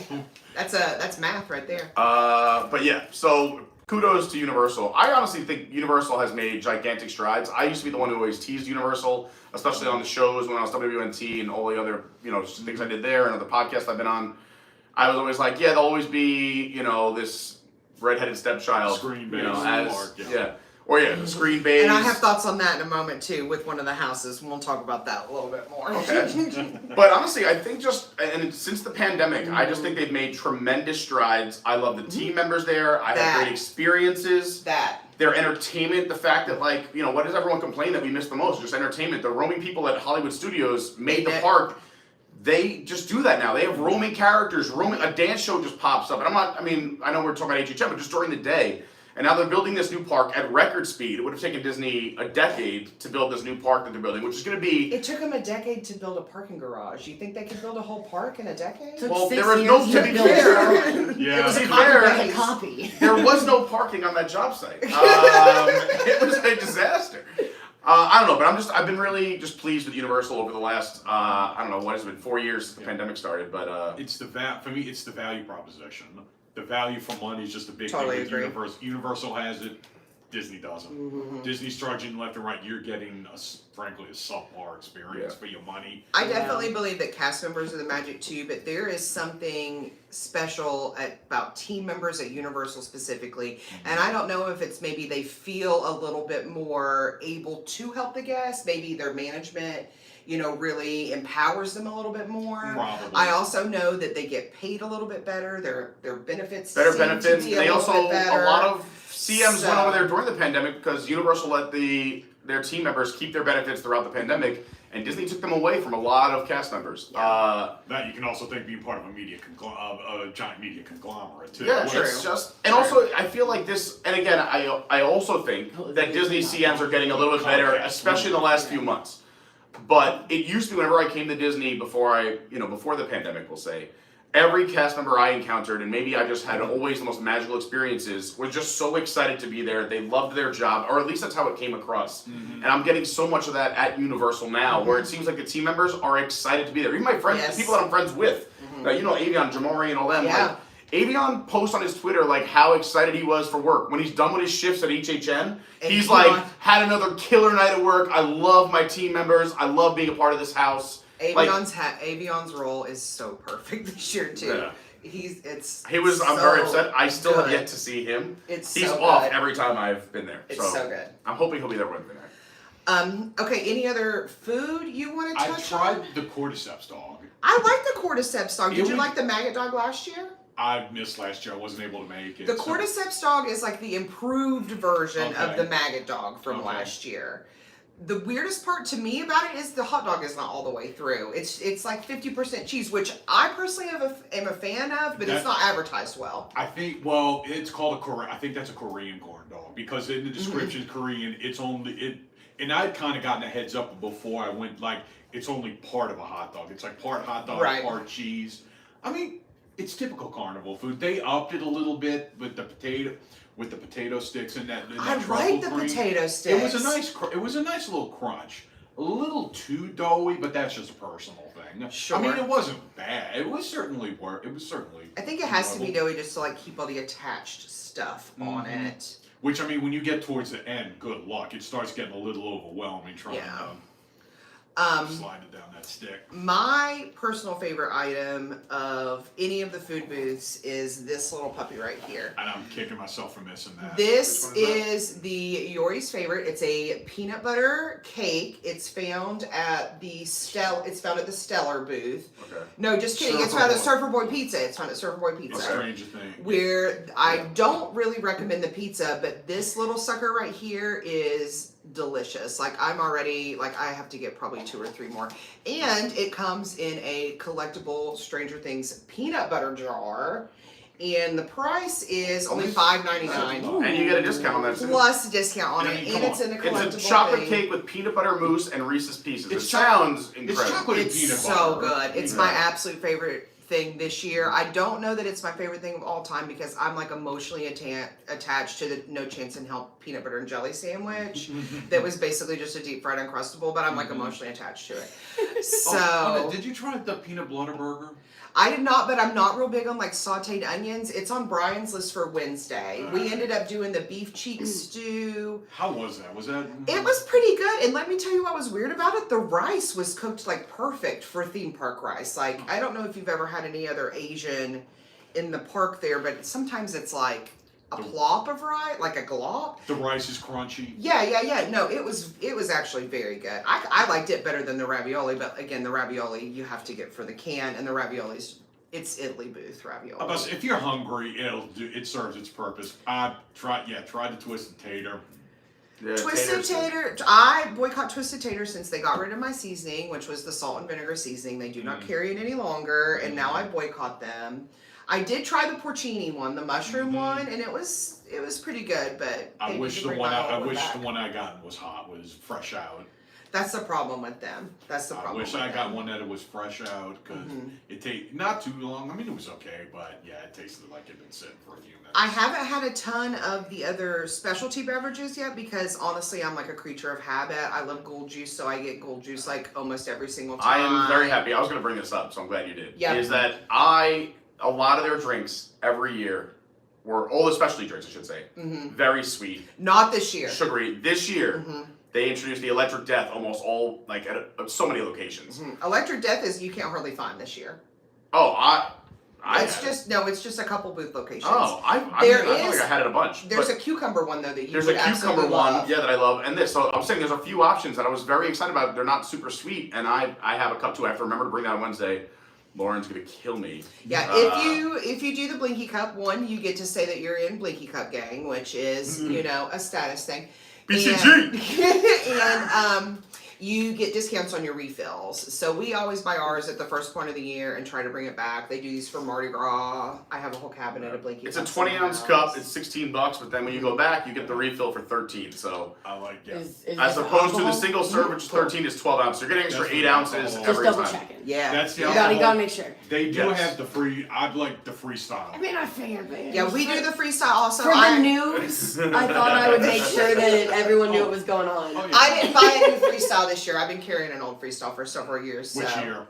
I am right now. I carry the Icons one from 2020. That was like the released one. But my favorite one ever is a 20. Actually, I think it's from this year. I think it's from 2018. It was the last year they did the handled ones before the handled came I back. got mine. Yeah, I got mine from 21. But my RFID reader doesn't read on the bottom of that one anymore. It's dead. So I always bring my Icons one because it's still Yeah, short. I got my icons from 21. The Chunky and Frankenstein and Jack. Yeah. I had a couple people going through the park like, wait, where did you get that? Yeah. That's from 2 years ago. Sorry. Yeah, I don't buy a new one every year Yeah, because that's as long the as whole- your RFID is good, you don't have to. $10 and you can drink all the soda and water you want all night. Mhm. That's unbelievable. We always buy for Hope, obviously she's underage, so she doesn't drink, and she Yeah. just like kills it. And they do specialty HHN exclusive things in the Coke Freestyle Oh, machine nice. where That's you cool, could, yeah. there's like a vault thing on the side where we'll show you how to do it. Yeah. You can hit the vault button and you put a password in and then it They unlocks a have secret that's HHN cool. menu They have for you. specialty mixes and Okay. everything. I didn't get a chance to try How it. did you get this password?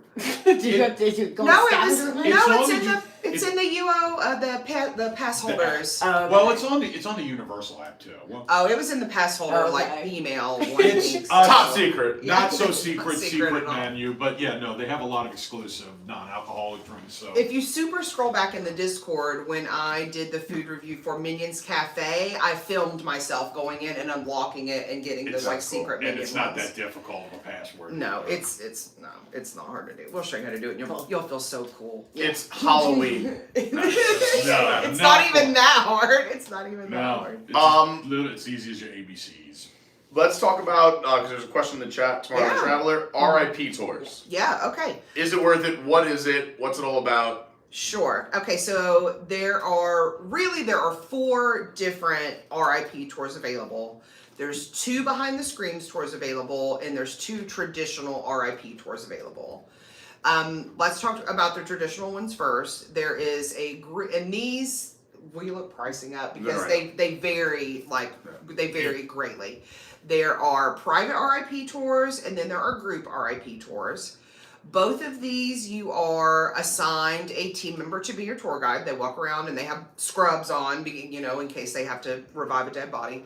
And they're the ones carrying the big blinky flashlights around. And what it is basically is you follow the group around, you get access to 2 RIP specific bar and lounges. Which is very And- cool. Yeah. Yes, the NBC one, especially because you get to go up in the NBC balcony, which is really cool to me.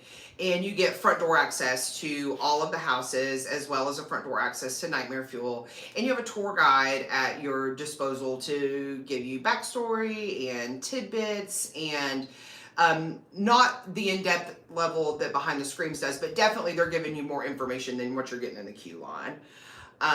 There is a private one that you can book where you have to, well, you don't have to, but you can fill up with whoever you want to, and it is significantly more expensive. But then there is a standard RIP tour where they take you and your partner, whoever you're going with, and they stick you with other people to the tune of I think there's 12 to 15 per group, I think is how they do them. So if you are only going to one night of HHN ever and you absolutely have to hit the houses, have to do every single thing, this is really the only way to guarantee that you do that. looks like RIP start at $349.99. Everything with HHN is variable pricing, so I would say getting on up into October, we're probably looking in the 4s and 5s now, because If there's HHN gets more expensive the later in the If run. there's anything even still available, you should Good make an It's point. effort still of that. it's still available now. I just looked it up. Just some of the things are sold out, but the RIP tour is $350 a person right now, and that is on top of you have to have event admission. So you have to have an HHN Good ticket point. I need to on top preface of that. that all of these So, extras, yeah. you need to And have there, admission. and now point. granted, Good point. just from an outside perspective looking in, and I'll be the outsider here, is that is very expensive. However, if you were only doing it one night, or if you wanted to make sure you could do everything you want to do and experience everything and have that complete experience, it may be worth it because you'll do everything as opposed to going on your own. You're really chancing, and you have to pick and choose what you'll see, what you'll do.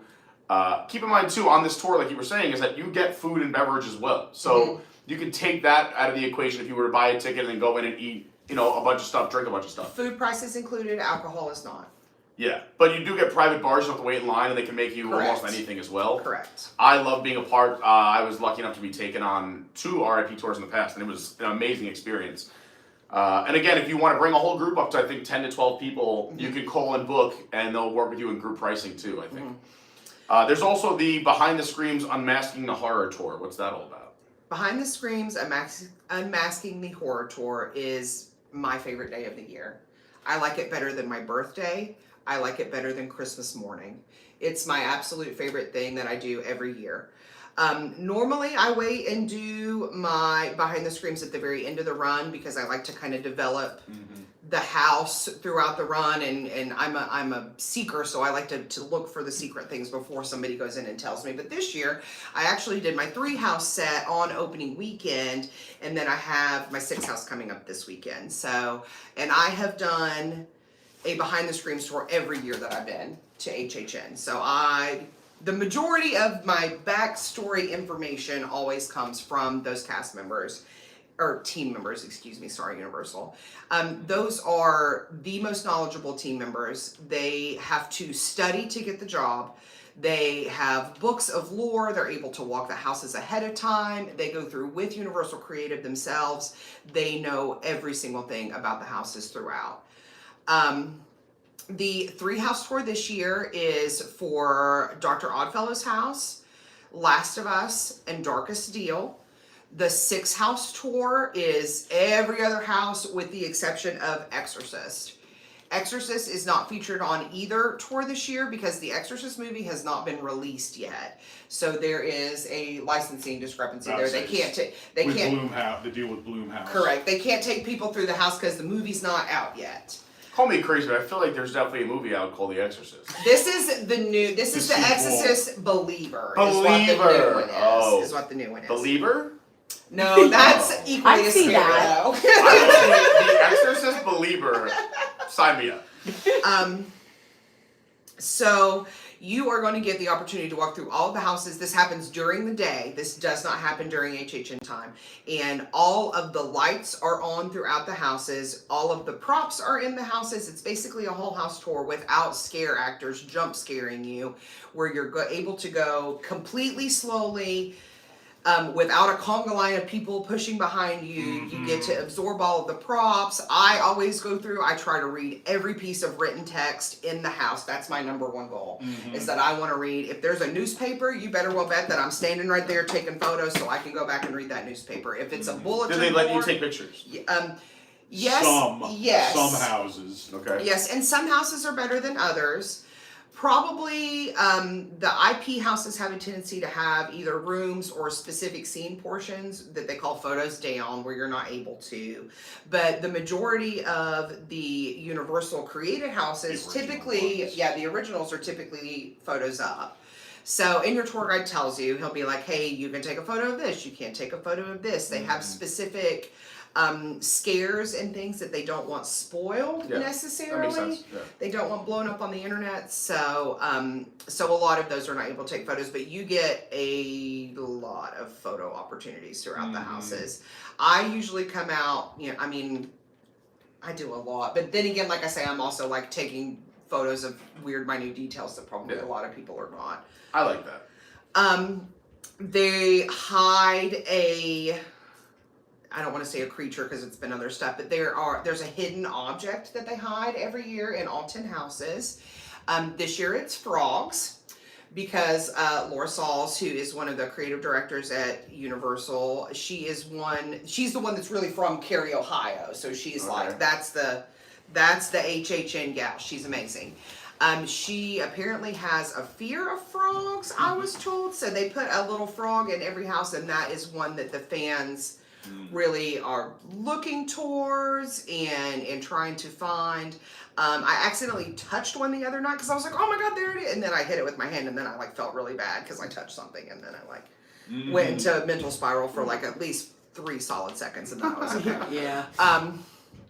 So that is something that's pointed out on all of the Behind the Screams houses.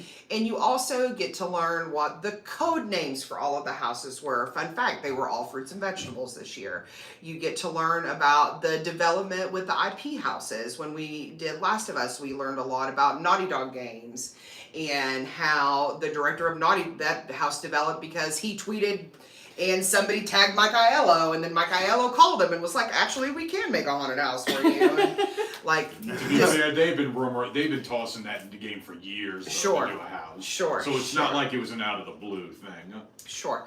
So even if you don't feel like you want to be jump scared, as a person who is a theme park person, which I assume you are if you are watching Adventures by Carney. Yes. If you Why are... don't they just be a normal person into big red faces? If you are a person that really honors a themed environment, that really wants to absorb something on that higher level, Behind the Screams is absolutely the best event and tour that Universal does. So the all year long, in my opinion. The 3-house tour is 90. The 6-house tour is 170. Mm-hmm. I've never got to do this, but it's on the bucket list because it's also super cool. It's a daytime tour too, Correct. so like you can make that as part of your Universal day. Correct. That's actually a pretty reasable price, I think. Oh yeah, to Compared go like behind the Disney tours and scenes. stuff, Yeah, I'm assuming this is a few hours. I think on this one too, I don't believe you don't have to have an HHN admission, first of all. Yeah, 'cause you're during the day. Yeah. But I know at the end of it that they like lead us back through and we have to rescan our passes to get back in the park. So I don't even think you necessarily have to have a full daytime admission to do it.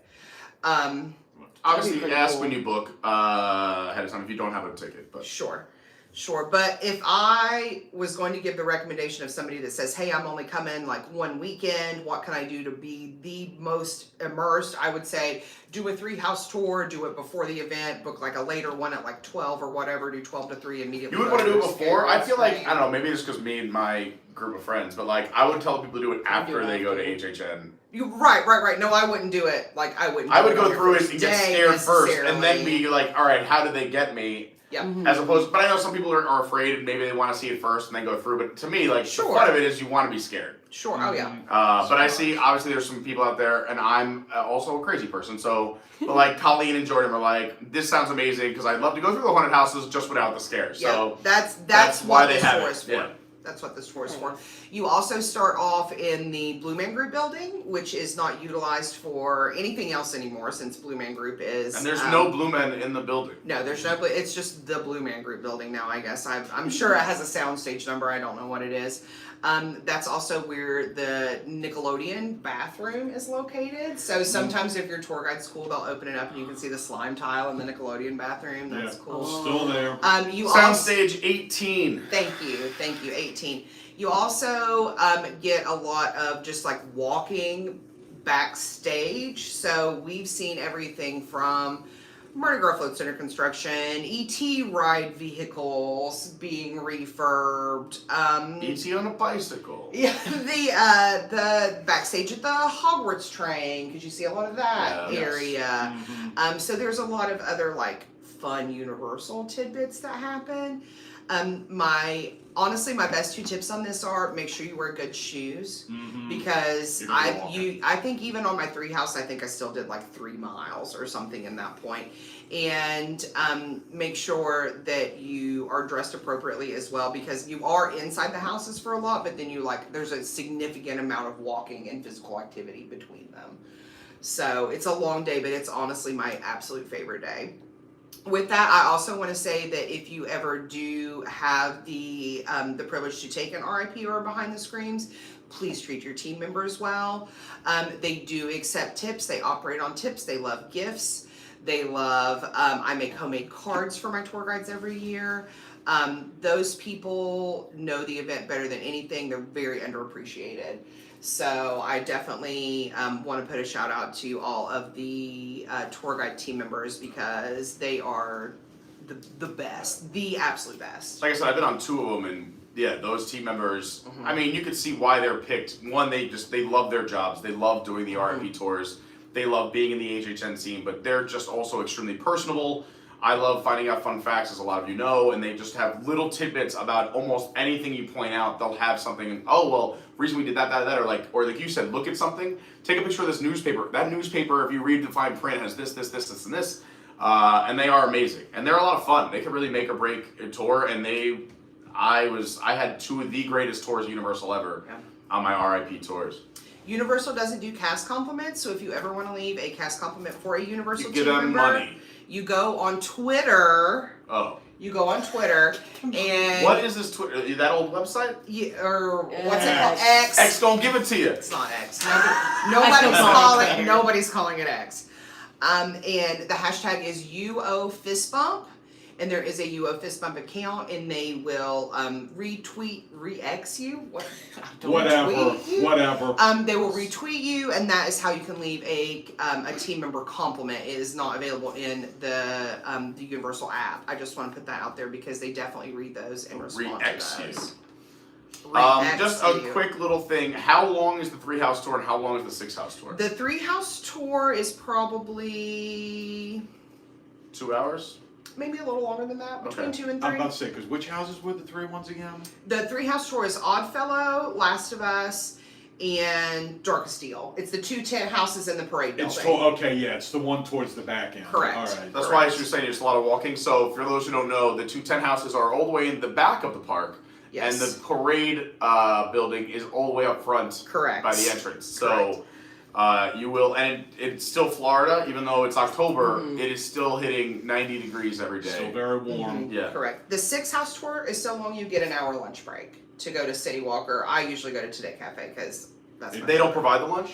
They used to do like a it was not good. Okay. So It was like a box lunch. Yeah, it was like a box lunch, like a turkey wrap kind of a thing. Oh. So now they just let you go to City Walk, and it's honestly there's better Well, options then, out there. hey, we'll give you a chance to go spend more money. Yeah, there's better options out Go there. spend more money.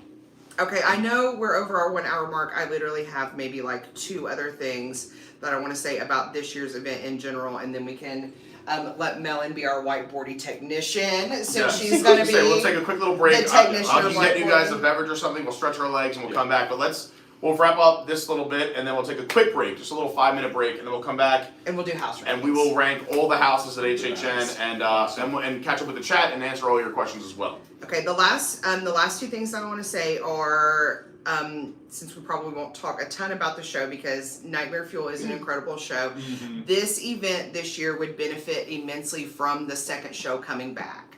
There is a significant amount of scare zone crowding. There's a lot of people. Are you talking about the fountain show? Yes, the Lagoon show is Yeah, what I'm talking about I specifically. noticed that. Yeah, there was no fountain show. And when this it's, year. I think that the benefit of having the Lagoon Show, one is it's a people eater, and 2, I love the Lagoon Show. The 2019 Lagoon Show is one of my favorite, It was cool. just favorites of all time ever. I also love Carnage Factory because I love the Chainsaw Massacre portion of it, but that first one, that 2019 one was, so good. And since Ghoulish was destroyed by Hurricane Ian last year, it had a very shortened run, and then now we have no Lagoon Show. So I think that while Nightmare Fuel does stand on its own as an entertainment option, I think that is where I would like to see the event progress to, and the word on the street is that it is drones. That the drones are in development right now, and I know from seeing the drone show in Paris, as well as I've seen the Dollywood drone show several times because Dollywood has a drone show. Yeah. Where would they come out from? Because they can't fly over people. Well, I'm not sure. I don't know how it would work, but the drones are coming. First of all, there's been drone technician hiring post all over the Universal website. And I don't know if it will be, I think it's probably more for Epic, but if they were going to revamp the Lagoon Epic show. Universe, the new park coming in 2025. Yes. If Oh, they were that going soon. Yeah, and it will be bigger man. than the 2 current parks combined. Yeah, it's gonna be. Oh, it's gonna be great. The The only coaster's already done. But God. Yeah, you can go The drive coasters by are done. the old Wet and Wild. yeah. You know the old Wet and Wild on yeah. High Drive? Well, they cleared a lot of land. Or if you go to, I mean, I put everything in terms of breweries, but Half Barrel Brewing, if you just go right there, you cross the street, is all done. It's insane. Yeah. Okay, and then the last thing I want to talk about Wait, is can I just add to what you're yeah, saying? no, before sure. you doing that? Is While we're that talking about entertainment. I was gonna say that. Yeah, is one. Everyone knows this, but I'm a tremendous fan of Nightmare Fuel, and I love the new one this year. They did an amazing job. For those who don't know what it is, it's a lot of dancing, a lot of pyro. There's magic and illusions. There's a story involved, and aerobatics. Is that a thing? But they're flying through the sky. It's really incredible, and the set's great, and the talent is top notch. The Lagoon show I want to talk about too, and I was going to bring this up, and I'm surprised you did, is I was going to say, if I have to critique them in any way, if this would have happened at Disney and they just didn't, like, let's just say they did the Halloween party and there just was no Boo to You parade, people would lose their minds. True. The fact that he just, like, quietly did HHN and, like, there's just no Lagoon show after doing it for many years, I feel like people took it way better than I thought they would. Like, when I showed up, I was like, where's the Lagoon show? Right. Right. I think it's a glaring omission. It's a glaring omission, and even if you It's didn't, noticeable. stop and appreciate it, which obviously I think it's worth seeing at least one point throughout the night. They ran it a few times. It created some of an atmosphere, like even as you're walking around the lagoon, if a show was going on, it had the lights and Good the point. sound and the music, Very so good it was point. just echoing and creating this scene always of just like terror and chaos and this fantastic soundtrack. So I was shocked. And I was like, I guess that they think they replaced the show with the Megan dancers? Like, how do you replace an entire Lagoon show, which thousands of people watch, Sure. with a Megan I didn't dance see routine? I didn't see I didn't see the Megan dance routine either. I have seen the Megans, but only because we like specifically sought it out. One night. How often do they do that? No, but they will not tell you. And Friggin' Megan. I know that they perform in at least 3 different locations, and they don't have assigned times at any of them. You legitimately have to just like. You Right just have to place, be right perceptive of the ops people, and then 2 or 3 of the entertainment ops kind of stand in a corner, and then people kind of start catching on, and then when you hear the music click, people like rush it. Let's not do scare zones yet, because we can rank scare zones. Here's the very last thing that I want to say, and I want to talk about these. Yeah, I was gonna ask about those. I want to talk about these. Oh, I was wondering what Okay. Taylor Swift is officially at HHN. Taylor Swift is actually, before Taylor Swift had these, rave kids in the 90s made candy. And this year, really spurred on a lot by Haunt Girls Podcast, which is a female-led horror podcast, which I highly recommend if you're into horror. The HHN community has decided to make bracelets and swap them out, and I have taken mine every night. Sometimes I swap, sometimes I don't, sometimes I just give them away. But this has been a really fun way to interact with other super fans, or because you pretty much have to be in the know to know about the bracelet thing. So that's why I'm telling you guys that if you are planning to come to HHN and you want to make 4 or 5 little bracelets, little Chucky, whatever. I got some HHN, some Stranger Things. I did all the horoscope signs. That this is a fun way to interact with other people, and Universal is really cool about letting people hide stuff in the park, or fan-based gift exchange kind of stuff like this. So this is the first year. We had never done this as a community before, and I just think it's a really fun way to interact with everybody. And again, this is a fan-led initiative that Universal has embraced. Where do you get your materials from? Like, if someone, like, you just say, if you want to make bracelets and bring them, and I'm like, where would I start in making a bracelet? Michael's. Yeah. Like, for me, I'm like, a Joann's. piece of spaghetti. I bought Walmart might have beads. Well, probably. y'all know I'm Girl Scout leader, so I like already had a lot of beading and bracelet material already in my arsenal. But I went and bought a kit at Michael's that had it had little witch hats and little There you go. just like stuff with it. I want to say it was $7.99 or something like that. It wasn't very expensive. And then this is literally just a piece of elastic cord. They're not fancy, but they're fun. They look cool. And they. I like all the different things you put on them. Yeah. You can do fun. Like this is my Master of Puppets one. Like I say, I've got horoscope ones. There's some deep cuts in here. Hopewood made one for the best horror attraction. It says Cat in the Hat on it. Somewhere in here. So,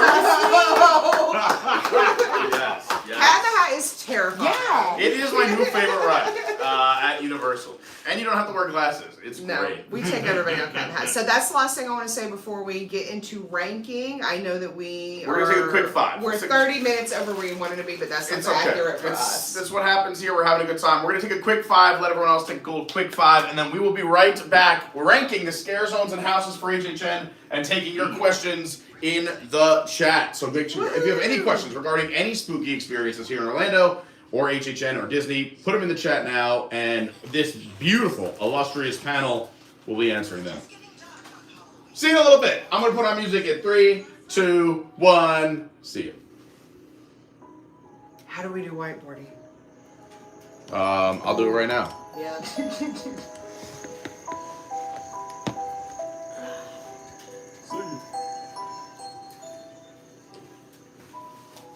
Is this his area? That's my boarding spot. So I'm gonna be trading with Do we need an eraser? Yeah, I'll use it. Where? There they are. So again, you'd think I would get these taken care of, but I only have 2. That is why whiteboarding is so ghetto. Why? I could have brought you some push pins. I was honestly, I almost messaged you and Melissa. Hey, on your way, can you stop for push pins? I probably got. Can you push a Disney pin in there, a trading pin? Oh, that's a good idea. I have a bunch of those. I have my traders with me, like ones I wouldn't mind being Now that hanged I by see a this wall, from but I last don't know week- if that would work. I don't know if they're solid enough to go on a wall. Now that I've had the experience and I see this from last week, you undersold Morocco at 7. See? Thank you. Because Yeah. you were fighting me on it. No, I was because I didn't know, but now I know, and now you undersold it. I didn't undersell it. I was trying to convince everyone. Everyone was just like, come on, Pete, it's Morocco. No. We sleep on Morocco. No, yeah, I'd I'm put not sleeping on Morocco board. maybe 5. I don't know if I could put it any higher than that. I would put it I over love Italy. Morocco. I would put it over Italy. Italy and like maybe even Yeah, Japan. 100%. I would swap these 2 from last week. Yeah. Very I well, I Corey. love the sake in Japan, and then we got to go to a Kabuki Cafe for our whatever. We do. shaved ice. We have to get our ice thing. So maybe Yes. Japan. I don't know if Morocco tops Japan. It's right in there though. Yeah. It's very close. Like if someone put it above Japan, I'd say yeah. if America below, didn't have yeah. the moonshine, I might even Yeah. put it over America. But Oh, America has America the moonshine. The new before bar. the new bar. Yeah, the new bar. Yeah. If you don't know what we're talking about, because I mean this is live, we Oh, can ranked they hear all. us? Yeah, I just left it on. We ranked all the countries last week by the best Okay, places to thank you. drink, I'm going to the dentist. and that is your rankings there. Before I clean this board, I'll let you see whiteboardy. It's also in the Discord I posted. Yes, this thank last you for week. doing.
got there actually.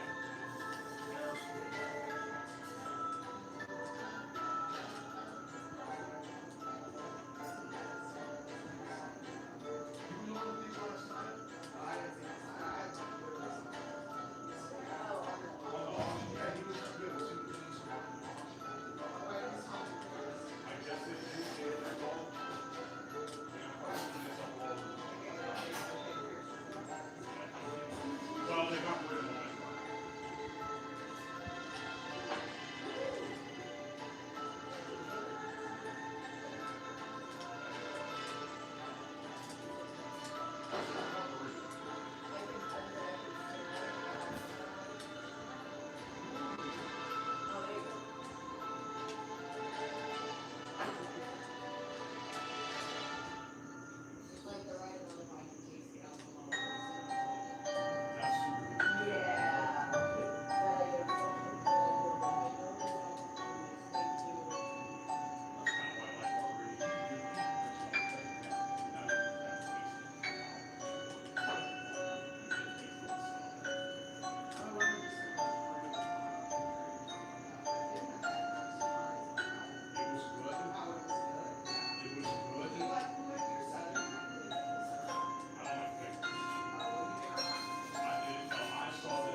Are you going to Melon's spot, John? I think Are you guys swapping? Yeah, I think so. She's gonna be working with Lloyd. We'll have to swap. I gotta practice for me. I was gonna say, you're the official Also, I technician. have nothing to contribute to this conversation. Do we need an eraser? So, What up? Oh, I gotta get my special whiteboardy cleaning device. Oh, there's a special whiteboardy cleaning device. Can we even see No, I'm just whiteboarding kidding. right now? This is You're gonna have whiteboardy to chair turn spray. it. This is one of those things where you wish you had a 2-camera layout. Yep. We'll get there. We'll get there. Working on it, huh? Considering we're using the back of a calendar Oh yeah. it works. that only has 2 push pins. Hey, necessity is the mother of all invention. In the meantime, Pete was kind enough to make us some Italian margaritas. Yeah, How do that's what we did on the break. I angle it up? The little knob here. I was Sorry, gonna now we're say zoomed it's in, got a but- thing. This, the joystick here. Do you see what I'm doing? Yeah. You want to angle it this way, you mean? Yeah, I'm just trying to angle it so we can Oh. see whiteboarding well. Gotcha. All right, chat. Let's get some feedback. Can you guys see whiteboarding? Okay. Do you have any more coasters, or I can just? Yeah, they're Oh, right here. I see them. you I'm go. blind. Here you go.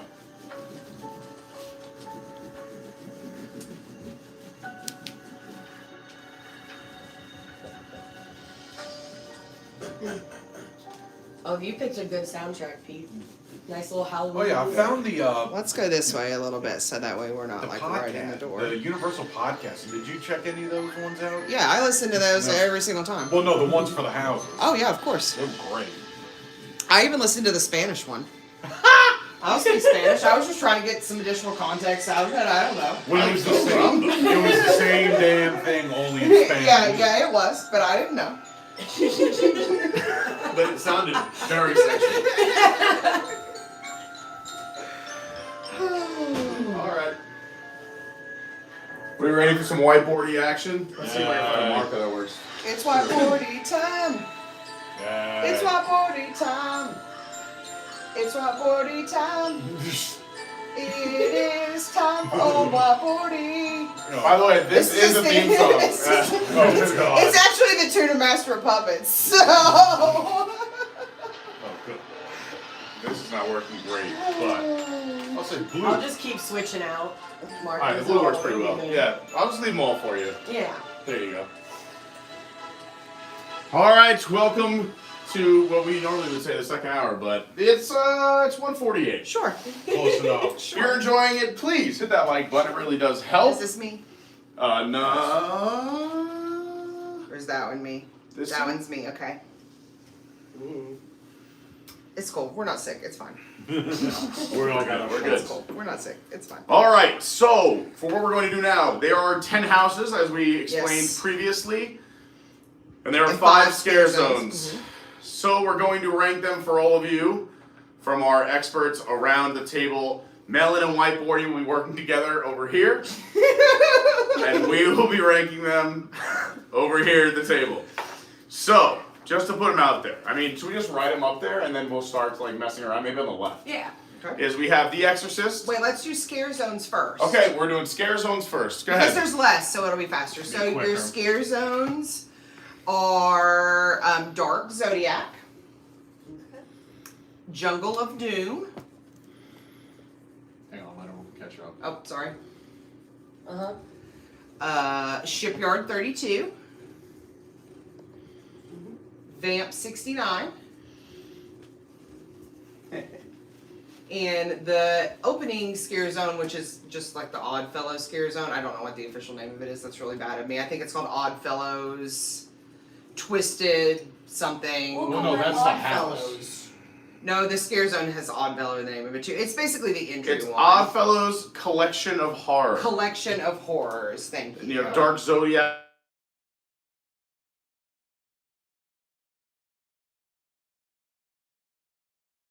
Okay. And I'll write the actual rank bigger so people can see it. That's just our little notes. Awesome. Okay, my number one tip for scare zones that nobody knows this year, but I have a good friend that is a coordinator for one of the scare zones this year, and that's the scare zones actually tell a full chronological story of Dr. Oddfellow, and it starts and ends in the Zodiac zone, and if you walk them counterclockwise, you get the full story.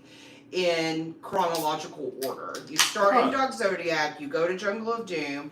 Technically, the house happens in between there, which is also on the way. Then Shipyard, then Vamp, and then him welcoming you to the event, and then taking more power from the Zodiac. So it makes a circle and tells the full story of Dr. Oddfellow.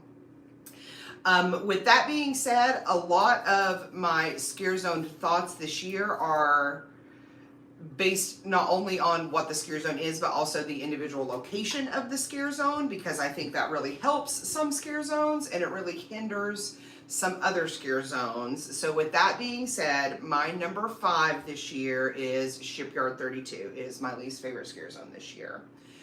Part of the reasoning is because it is located in the San Francisco area, which is kind of like a very bottlenecked, wedged area between the Diagon Alley area of the park and where the Shea Alcatraz-ish area of the park is. And forgive the pun, that's a bit of a dead zone in nights. It is. I had to collect myself, oh wait, there's one more zone I'm missing. Right. And it's just not conducive to the level of scares that need to happen there. Yeah. I think that the idea of it is cool. I love to see the costumes being reused. I think it's great that the Tooth Fairy is in there. Of course, I love fan favorite this year, Batricia, who is the Bat Lady on the stilts. But the zone just does not have the space to be as fully developed as a lot of the other zones. So for my number 5, I'm going to say Shipyard 32. I am going to concur with this in the number 5 for the same reason you said, but also literally in terms of square feet, that area is the smallest Scare Zone by size. Also, like you said, it's just a shame because it's really a cool little area, and it's nice because they there's nothing really over there. So like before you're walking over towards the Harry Potter area or whatever house ends up being in the Fast and the Furious area, like it just. But I have to say, like, in the past, to me it always kind of is just rough, because it's small, it's tiny, but I thought the year they did the Rob Zombie Scare Zone was the best use of that space. Absolutely agree. Big fan of the Rob Zombie Scare Zone. I'm a metal fan, though, so. 5, I think we're going to have to go with Shipyard 32. Shipyard's it. Okay. And that is the area over in San Francisco for those who are keeping track at home. Okay. Next, I want to say that my last one I'm very dead set on, and my first one I'm very dead set on, and my 3 in the middle, honestly, you could probably flip a coin. Okay. Because I feel like the theming in all of these zones is very strong. I feel like the level of scare actor is above and beyond this year. Again, due to maybe a lack of cohesion in general, or maybe the fact that it is space restricted, I would put my number 4 as Oddfellows Scare Zone. It does open up, it does set the scene for the event, but it also has kind of a disjointed crew of monsters around him. If you really sit there and watch the full Dr. Oddfellow show. I'm going to move you guys while you talk. Okay. Because I want you in frame while we also look at what Oh, okay. Sure. So just scoot Okay. this way. We're coming. Okay. Yeah, I'm trying to write big enough so you shouldn't have to like zoom in Okay. too much. I don't know though. Oddfellow himself being there is the main 100% star of the zone. The prop that is his wagon shows up again in a house, and I love to see that tie-in. I think that's really cool. But again, it just suffers from poor location, and the fact that it's the very first zone, people are busting by the thing. They're not spending a lot of time there. So I would rank that personally as my number 4. I'll have to go with you also on number 4 because to me it's there. It's just entry. Yeah, I'm not, again, I hate always agreeing, because I like a good conversation, but literally that was, so my 5 is the same and my 4 is exactly the same as that. Not only because people are coming in and out, you almost feel guilty stopping and appreciating it because there is just a mass amount of people most of the time. To be honest, the time to appreciate it usually is around like 10 and 11 because people aren't coming in as much and people haven't started to leave yet. It is a great area to welcome you into kind of what you're going to be in store for, especially when they introduce Dr. Oddfellow right there. But yeah, and again, a very small footprint, a lot of people there, and the rough part about that area, and every year the Scare Zone that's there is, I feel like struggles because not everybody is ready for it, and I feel like they can't go as intense as other areas because I don't think people know what they're in for. That's a valid at that point. point. That's a valid It's a point. warm up. It's a tea. I think it's an appetizer of what you're going to expect for the rest of the night. Yeah. I will say that one benefit to this zone that the zone in this same place last year did not have is the Pumpkin Lord, who was in Oddfellow's spot, was triggered, and Oddfellow is live might. Which that means that the Pumpkin Lord was not an it was a scare actor. He did a great job, but he was on an actor activated trigger where he would just hit the thing and kind of spout. They have like a foot thing or whatever they can press, and he knows to react and what it's going to say, but it's going to be the same consistent message. Where this time it's more you get some of that. Not that it's improv. I'm sure he's got prepared lines, but he. Oh, it's absolutely improv. Yeah, but he has a lot more freedom, and I think it's a lot more fun in that way. I like stuff like that. I love anything involving live actors. And again, not to say Jack isn't a live actor, and he was fantastic. He or she, whoever did it last year, was great. But it wasn't Jack; it was Pumpkin Lord last year. Pumpkin Lord, whatever. Yeah. But yeah, that's anyway. Number 4, I think we all agree. Dr. Oddfellow's Collection of Horrors, right in the front of the park. They call that the production area. All right, number 3. That's where it gets hard. My number 2 and 3, honestly, I would hem and haw back and forth on these, but I am going to say personally for me, my number 3 is going to be Jungle of Doom. Jungle of Doom is one that benefits very much from the location that it's in versus others which the location takes it away. It is set in the Central Park Zone, which is wooded already. It already has a lot of plant life going on. It's already the scariest setting, no matter what you put in there. Correct. No, it is. Correct. It's the one area where there's no sidewalks either, that you can't kind of escape. You have to go right down the gullet. You can't and get out of there. Yeah, like you said, it's every scare zone gets tremendously better once the sun goes down. The first few hours, you're just kind of watching people in costume trying their best. But once the sun sets, these scare zones come to life. When it really gets fun. But especially this location in that Central Park area with that overhanging trees, it's terrifying no matter what the theme is. There are some great large props in there. The wrecked airplane, I think, is a super cool idea. I love the fact that it's the tail of the airplane from the old Universal logo. I love that the Oddfellow actor in there is a younger African-American guy to portray his aging over time. I never even thought about that. There's some great makeup in there. But honestly, if that scare zone was anywhere else, it wouldn't be good. It benefits very much from the coverage. Yeah, honestly, let's just say for fun, because these are my 2 and 3, just to everyone, spoiler alert. But I'm in the same boat. I think you could swap these. If you put different themes, let's say you put the Jungle of Doom where Zodiac is. Yeah. You put Zodiac where Jungle of Doom is, would it be the same? I don't know. And obviously, you can't, I don't think, do a jungle theme on the street outside of Bourne. No. But well, maybe. I mean, it would take a lot of thematic elements. I mean, crazy things have been done in film history, so it wouldn't be the first time. Right. I still think it's an amazing scare zone. These are, again, the top 3 either way. And let's be fair, just because these 3, it doesn't mean a bad. These are all really great. Oh, no, that's what I'm saying. Yeah. We're picking babies. Picking babies. Correct. But just if I'm comparing to years past, I thought that area in Central Park was done so well done the last few years and really just tailor-made for that area. And it's terrifying. It does really scare people. I loved Tara Cruentes when she was there a couple of years ago. I thought that was probably one of the best uses for the space, but the best use of the space ever was when it was Trick or Treat. Let's just be... Which one? The year that it was Sam, the little guy in the pajamas with the lollipop that kills you, and remember you'd walk through. And had the jack-o'-lantern heads? That was the original year that was really that good. had all the pumpkins in the trees and all of that. That's probably my favorite. It was really neat because they had the pumpkins in the trees, pumpkins on him, but also they had the different stages of decaying pumpkins, even on scare actors or down and around. And it made it terrifying because it's such a dark area too, where you don't know which pumpkins were going to come at you and charge because they would wear black down, or which ones were just stationary. So you just thought any of these can jump out at me at any time. And the boxes that area, because it's so dark, they have almost like these flexible slats, so it looks like a wall, and they can just put a hand out or pop their head out. It's a great area, but yeah, I think for me, I would put this in the 3 hole this year. For me, I'm going to put Zodiac at 3. scary. Yeah, Zodiac and these were swap We'll fight on this one, but I Yeah. have some extra thoughts on Zodiac. So Zodiac's my number 2. Same Zodiac's my number 2.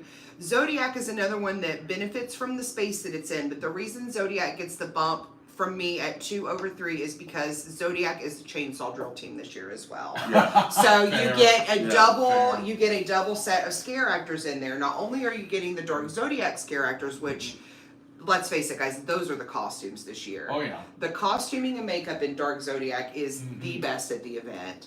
They're absolutely stunning. I love the way that they have incorporated the lighting to where the fire signs are pink, the water signs are blue. Like they really have, there's a lot of thought and care in there. And then you put the chainsaw drill team in there too. Are you kidding me? Like that's a 1-2 punch. I'm about to say the main reason I'm put Doom at 2 and Zodiac at 3 is because Zodiac's a little more wide open. No? True. Had it been as compressed as Jungle of Doom, it would have upped it big time. Yeah. So to me though, that's always a struggle in that area, and I was gonna say the reason I put it in the 2 spot this year is because it's such a harder area to work with, because like you said, it is such a broad space, and I think a lot of those jump scares and fear and scary moments come from the fear of tight spaces or the unknown, and it's such a large footprint is that you see them coming a mile away. I do like that they put the different stages and staging areas and props to kind of discombobulate you a little bit, to zigzag you throughout that street. And when they hit the fall And again, at effects night, this I mean, year- this street at night is completely different than during the day. Yeah.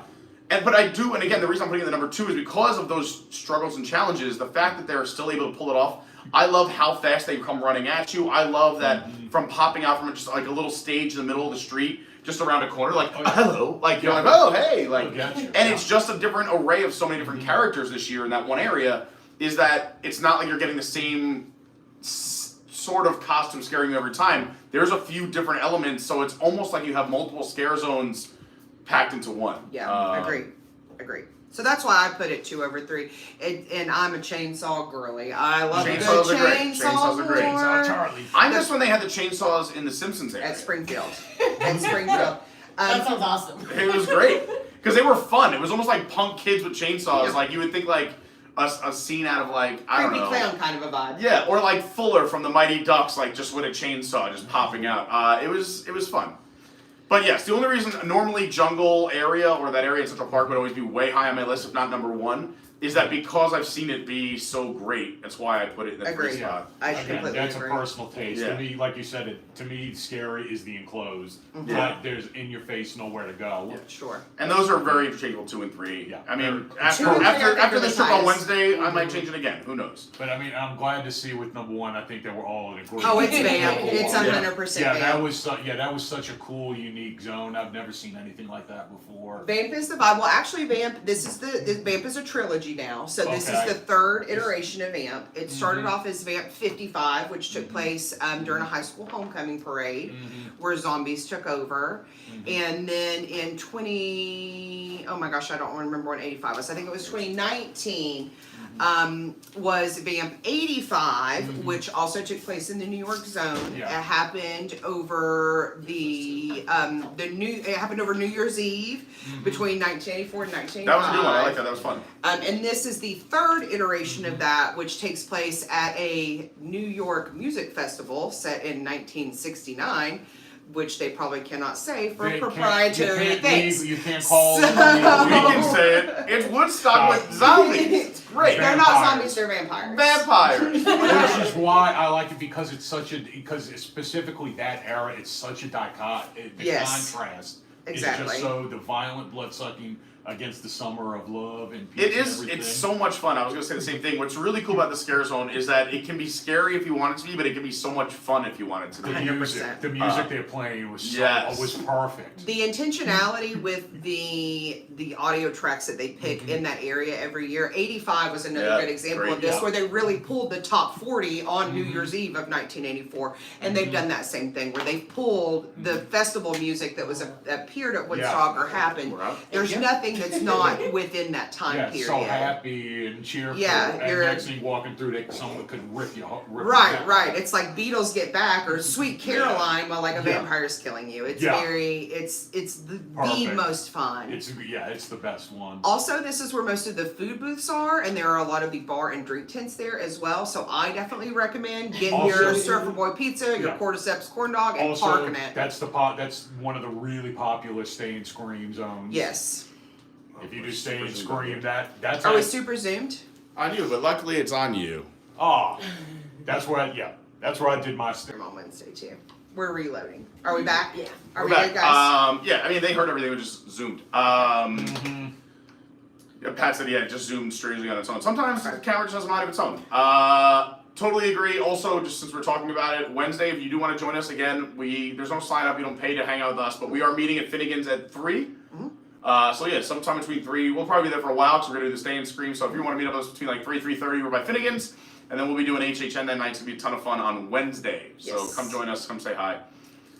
Well, that was the least argumentative ranking that's ever We occurred all- in The the house- history of entering any Yeah, I was about to say the ranking. houses were probably going to have some fun. Probably. Yeah.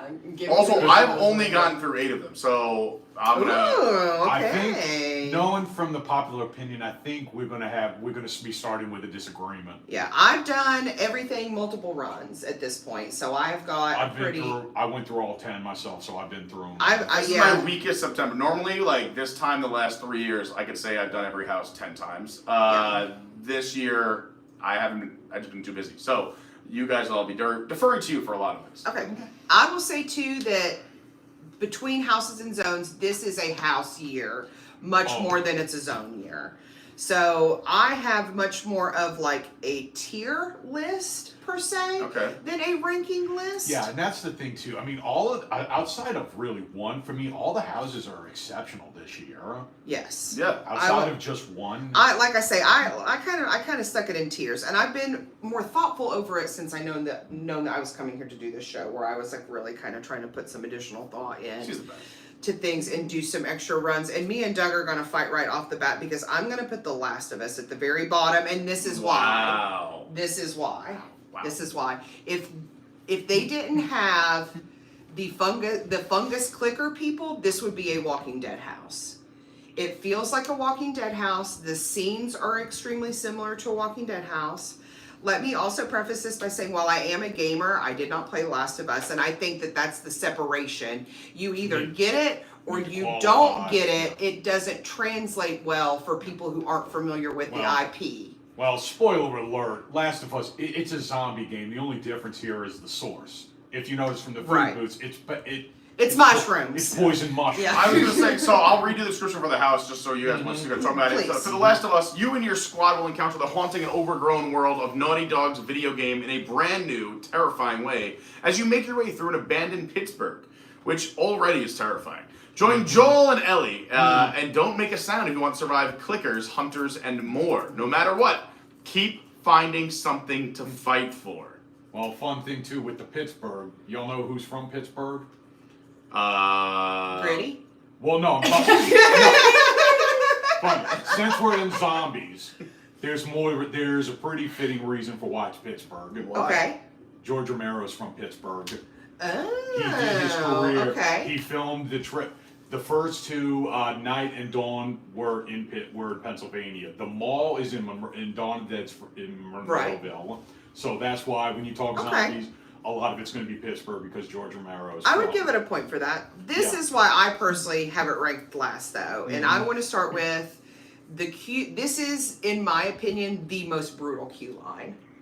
One, because it's in the parade buildings, which are the furthest away, and two, because this is the same parade building location where the Weekend was last year.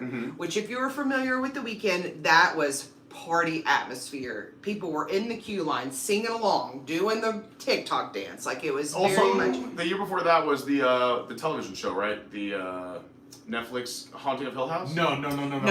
Hill House was where Last of Us. That's what we're saying. That's what I'm saying. No, not Last of Us. No, Hill House was Monsters. Universal Monsters. Hill House was correct. Monsters. Okay. No, I'm trying to Still remember. parade building though. No, Yeah, that okay. was Pumpkin. No, that was Pumpkin Lord. No, Pumpkin Lord was a tent house. Pumpkin Lord was Darkest Steel. What was it? No, Beetlejuice. It was Beetlejuice. That was Beetlejuice. Correct. Wait. Oh, yeah. You're right. Anyway, the parade 21. buildings are the furthest ones to walk. So you have a long. Yeah. Even if you're express, it's still a very. It's still a painful hike. too because even if you have a short walk, let's say in because you have express, you have a very long walk out or one or the other. It's a pain. It is just so far from everything. It's not like you can like jump out of one house and get into another. Yeah. You have to allow yourself, No. Yeah. even if it was a walk on, 15 minutes to Sure, walk. yeah. Brace yourself. Yeah, those ones that towards the end of the back, like the tent houses, everything. Yeah.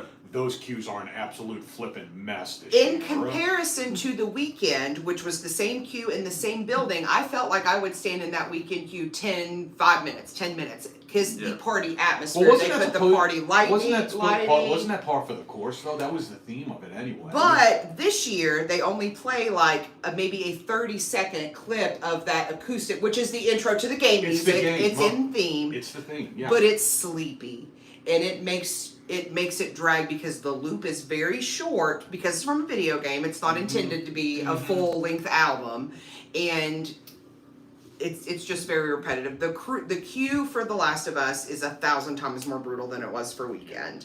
So repetitive scares, feels like a Walking Dead house, feel like the queue is brutal, and here's maybe not a negative for everybody, but you don't technically die in this one. You leave this house with a kind of I don't want to get into real super spoilery stuff, but it is hopeful at the end of it. You leave with the feeling like, oh, we're gonna move on and we're gonna. That's the game. Yeah, but That's the game. that doesn't translate well to a haunted house. Fair. My number 10 is going to be The Exorcist. Exorcist. My number 10 is because it's just too wide open. It's way out there. Those We can talk about that because I actually have Exorcist at 9. All right, look at that. You guys are close. Yeah. Close, yeah. No, The Exorcist, well, I went in, granted, this was toward the end of the night. I was already wiped out and spent. But I'd heard some reviews ahead of time of what to expect. I'd already known, people were already saying The Exorcist was towards the bottom end. Like, yeah, they were right. It's just, I've seen, if you've seen the original. Read our intro. So, The Exorcist believer, Angela, Catherine, two missing girls have been found with no memory of what happened to them. But wherever they went, the ultimate evil has returned with them. Witness a chilling chain of events as you enter the most terrifying scenes from the new Blumhouse film. Spoiler alert, if you've seen the original, you've seen this one. No? Well, nobody's seen this one yet because the movie doesn't come The out movie until doesn't Friday. come, So but again, spoiler alert, it's the same damn story. it's a very similar plot. It's the same things. I will give them credit and give away a little bit. The beginning in the market, they did a good job of True. setting that atmosphere. True. I will give credit where credit's due, but the scares were just. I like how it uses the trope from the previous Exorcist house where you go through the same bedroom scene, but in different It was too wide states of exorcism a couple of times. open. It's too wide open now. It's also because we haven't seen the source material, it can be tough to follow at times, and this is also what I would consider the grossest house of the year. I didn't even think this was the most graphic. The one. No. gross out house of the year because this one also has the poo-poo smell. I don't know how to put it in there very nicely. It's probably the most heavily scented with gross things in it. And there are some parts of it where obviously when we see the movie it will elaborate more and we'll know what's going on, but there's just some weird stuff and you're like, that's weird. So if we're gonna put it on the board, I'm going to, and I'm gonna regret this. I know, is that I'm actually going to side with Doug only because I have not seen The Exorcist or played The Last of Us or seen any movie or TV The Last of Us, and going through that with no knowledge of either one, I can still get behind the scares of The Last of Us a little bit more than The Exorcist. The Exorcist again was to me just a little disjointed and random, and it was still fun. I enjoy all the houses again. I'm These are all totally great. okay with that. Yeah. But I feel like The Last of Us, even if you know nothing about it, it's still I can get kind of what they were going for and what was happening. The movie's been Valid. out for like the original's been out over 50 years, and even if you haven't seen that movie, the tropes that come, you've seen it at some point in horror movies. I've never seen it, but I feel like I know what's going You on. know the story, yeah. So yeah, I think we're pretty cool. And again, and it's only because I'll of go The Last with of that.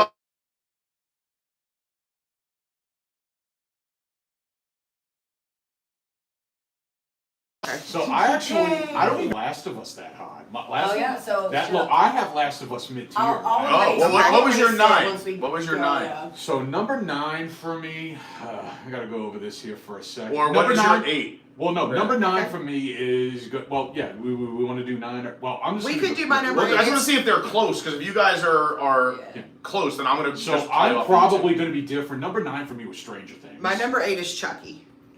How low or high is Chucky or Stranger Things on your Stranger Things is in my top. Oh, I and have Chucky's in Stranger your Things. top? Well, not top, Oh. but I have Chucky higher. Stranger Things is in my top. Stranger Things is going to be 9 for me. I'm also a big Stranger Things fan, and we can fight about it more in a little bit. Yeah. Like, can we talk about Chucky though? Because I have a lot of thoughts about Oh, Chucky. we're gonna talk. I wrote a whole paragraph about Chucky. Okay, All right, let me just read what it's called. Chucky, please. Ultimate Kill Count.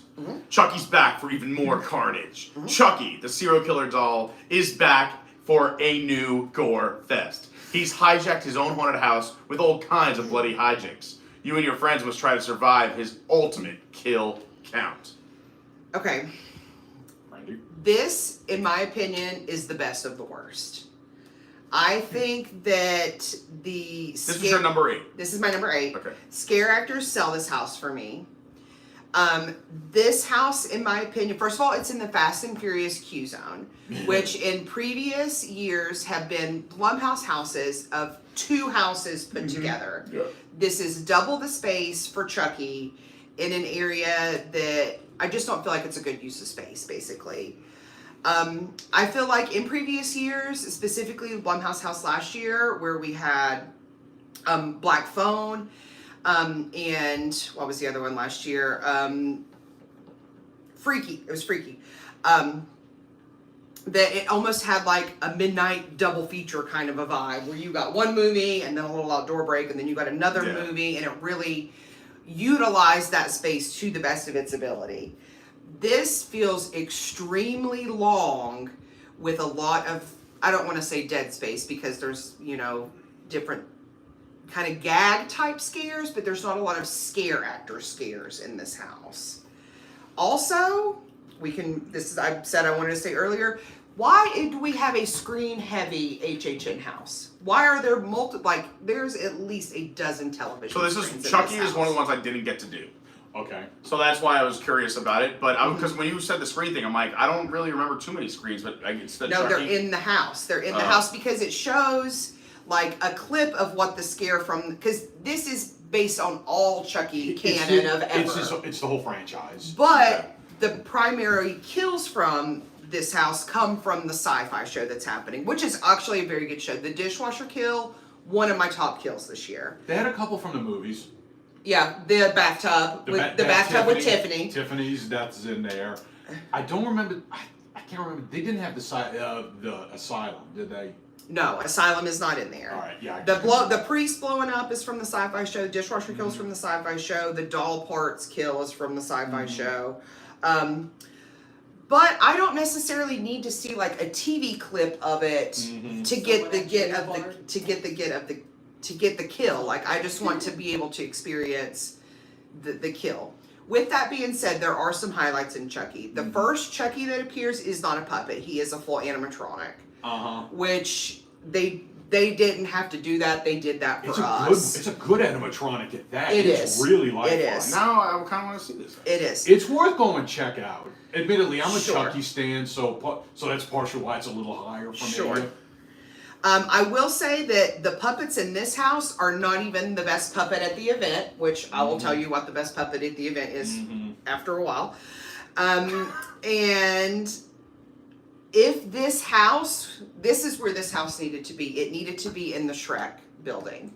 This house would have fit perfectly in the Shrek building, which they couldn't use this year. I was going to say, I don't think there was one. No, they couldn't use it because this is a Minions, right? Minions refurb. Yeah. There is still space. The Shrek I had house literally may just did a come double. back. I was like, wait a minute. No. Yeah, but it doesn't utilize the space to the best of the ability, and I don't want to see TV screens in my haunted houses. Fair. So that is why I Yet haven't you like rated- Stranger Things. But Stranger Things says I have TVs in it.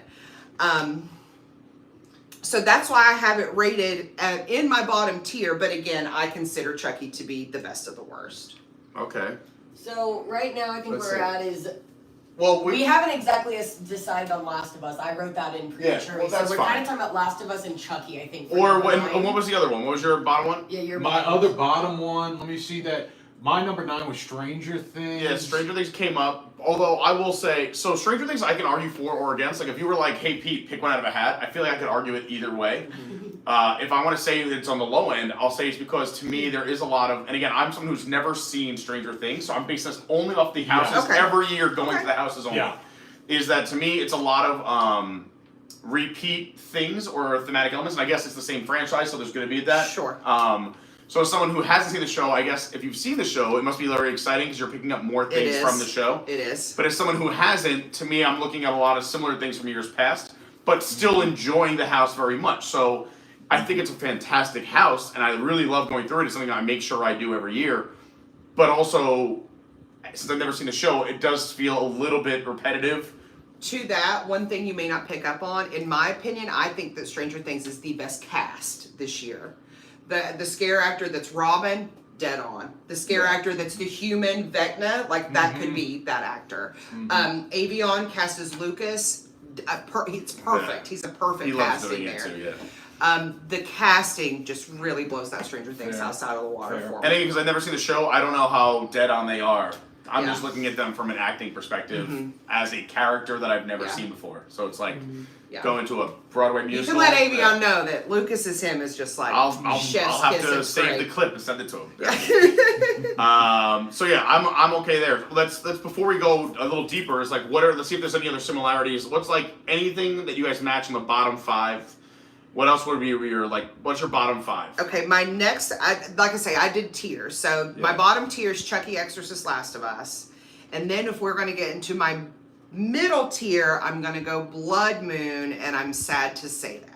Okay, so any of those also in your lower half? Blood Moon's higher for me. Okay. How many runs on Blood Moon have you had? I've just been that one, but I have the backstory on. I have a little bit. I of have the backstory on Blood it. Moon. Blood Moon started higher for me and has dropped off. Okay. Blood Moon started higher for me and has dropped off. You also too didn't go last year, and that's the preface that I want to put with this. Okay.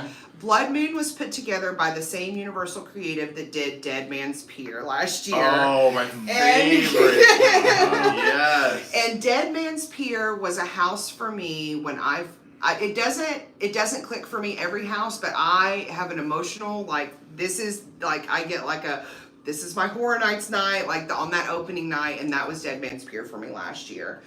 Blood Moon Dark Offerings is set in a New England town in a colonial time period where they are having Can we read this? Yes, that would be wonderful. That would be wonderful. Blood Moon Dark Offerings. Bleed for the Blood Moon. In a colonial era village, moon worshippers witness a blood moon at their fall festival. They take it as a sign to hunt down I any forgot Marcus non-followers, I including know where that you goes, though. and your Scream Squad. I'll just say this too, is that like I also loved Dead Man's Pier. And I also was a fan of this because again I like original storylines, so like that's always gonna be higher for me as someone who just Agreed. hasn't seen a lot of TV and movies. I love the original stuff, and you can have so much fun, and I think it allows us to kind of tell the story too, even if I don't know, because I don't read anything. I like to go through the houses the first time on all my runs, knowing nothing at all, just because I don't want to ruin any of the scares. I really want to give them the best chance to 1, scare me, but 2, tell me a story and let me figure out if I can figure it out. Let me explore, okay, this is what's happening here, this is what's happening here. But anyway, go ahead into your description. So, there was a new technology utilized at the event last year where they actually did 3D mapping of the houses prior to construction to build large 3D elements. This was best utilized last year in Dead Man's Pier. It was also utilized in Chupacabra last year. Blood Moon was built in the same styling of that with a couple reservations that I have. By the way, I was just going to add, I'm sorry to cut you off. Blood Moon, for those who are wondering, is the first house that's going to be on the left-hand side when you enter Halloween Horror Nights. Correct. It is in the space where Hellblock was located last year, and it is a 1,000% improvement over Hellblock. Blood Moon started off really strong for me because I do love a scenic house. That's what I'm at the event for, is scenic storytelling. Yes. And I think that there are sets there that definitely set that tone, but there are a couple places that I don't feel like they were anywhere near as successful as they were in Dead Man, specifically because You have a couple moments when you are opened into a township, and you can see the conga line throughout the house in multiple locations. I'll give you that. And it yeah. kills the immersion. I'll for give me. you that. That is that's one of mainly the only real knocks I have on Blood Moon. The design is fantastic in this house. Dead It's Man's incredible. Pier was not like that last year. Okay. When you rounded the lighthouse, you were in solidarity the whole time. You could never see the line ahead. It's a of hard, you. it's a hard, like, I was gonna say needle of thread, because I love giant set pieces and I love big immersive things in houses. But also, when you have such a large show scene, a lot of the time they have the crowd or the people wrapping around it. And in other houses where they're little individual scenes, and I reference Stranger Things because of the multiple times we've done it, is like you're going almost into scenes or into rooms, so you don't see anyone except for the person maybe 2 or 3 ahead of you and one behind you. Yeah. Blood Moon is not like that though. It very much has a group. It's Like, a town. You're in the town. They did a good job. But that's why I kind of forgave it. I don't know, it's a little higher for me, but again, I've only done 8 out of 10. Chupacabra was almost an exact same flow last year though, where you were in a couple rooms, you went to a town space, you were in a couple rooms, you went to a town space, and they were more successful in that. They've done it better, is my big beef with Blood Moon. Also, too, I feel like it is another one that hinders itself from repetitive scares because where it's colonial set, the costuming is monotonous through it. You're either it's either like a townsperson or you're one of the cult members with like the burlap sack thing. Yeah, I wish there was more of an evolution there, or a play on costumes, or some kind of a progression, or one way or the other. I can see that. The bell tower is definitely the highlight. That was cool. And the more runs that I do, I've tried to, because the moon I don't know if you picked up on this in a single run, but the moon follows you. I did. I And saw you it. have to like visually look for it's in a reflection in the window. It's over top of you one time. You can see it through the tree one time. It's made of So, cheese. it's blood red, so a weird A lot of people cheese. confuse it for me when I'm walking around in a black shirt. Like the Eric Idle one at Vera. I just wear all black, and I'm just like, hello. If Avocado was a homicidal maniac. So my initial instinct was, oh, this is the scenic house. Like this is going to be my house. Now that I've done half a dozen runs on it, it's fallen for me. Fair. It's fallen for me. No, I'll say mine. I had Last of Us at number 8. All Oh, right. okay. I'm surprised by that. I thought you would have put it higher. So you also had Last of Us pretty low, so I think we could say Last of Us is Leave at that 9. as 9? Yeah, Okay. I mean, it's there. It's all pretty low for everybody, where we could kind of agree.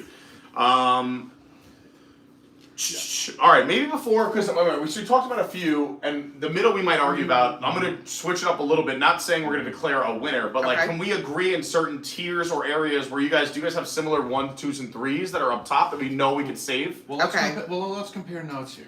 What are your or anything close, and then we get to like kind of figure out where we're going to put it. Oh, well, our number 1 is the same. Okay, so we know we're not going to do that. Yeah, We'll save that. We'll save So that. far, you've talked about Stranger Things, Chucky, and Blood Moon being toward the So bottom. we've mentioned those somewhere in this Yeah. area. Is there some kind of agreement we can make there where someone goes up or down? If you wanted to fight higher for Chucky, I can see it. Yeah, I but- can see it. So I will say right now, I had, like I said, the way my bottom 4 goes is Exorcist at number 10. I think we agreed on that. Yeah. I put Stranger Things at 9. No. I'll fight you for Stranger We're Things, still- but we're still I'll give you discussing. Chucky, but I'll fight you for Stranger Things. Well, and it partially is because I don't give a rat's ass about Stranger Things. Oh, I'm very into Stranger Things, and I think that I mean, it's if- a fan service. I house. haven't done Chucky yet, but can we say, because I'll also say I think Stranger Things, I haven't done Chucky, but I'll give Stranger Things credit because I think it's obviously it's so good that they brought it back, right? And how often does that happen? Twice. That's what I'm saying. I So, mean, like, yeah, no, and I get it, but I mean, for me, this was the year more of the original houses than the IP. I agree. Sure. To be honest, Stranger Things is not my top 5, Stranger only Things- because, again, I think it's becoming too repetitive, and I feel Yeah. like they're kind of resting on their laurels as opposed to being more innovative and doing more fun. Stranger Things is the only IP that I have above 8. All of the rest of them are. Yeah, because we could agree there too. How high was your Stranger Things? Stranger Things was probably my number one opening weekend because that was my emotional moment for me. Okay, so if you take the emotion out, Fair. Because that was my emotional moment for me. I felt like the casting was dead on. In the feedback that I got from my daughter and my husband as well, but again, we're big show fans. However, in additional runs through Stranger Things, I can see flaws with it.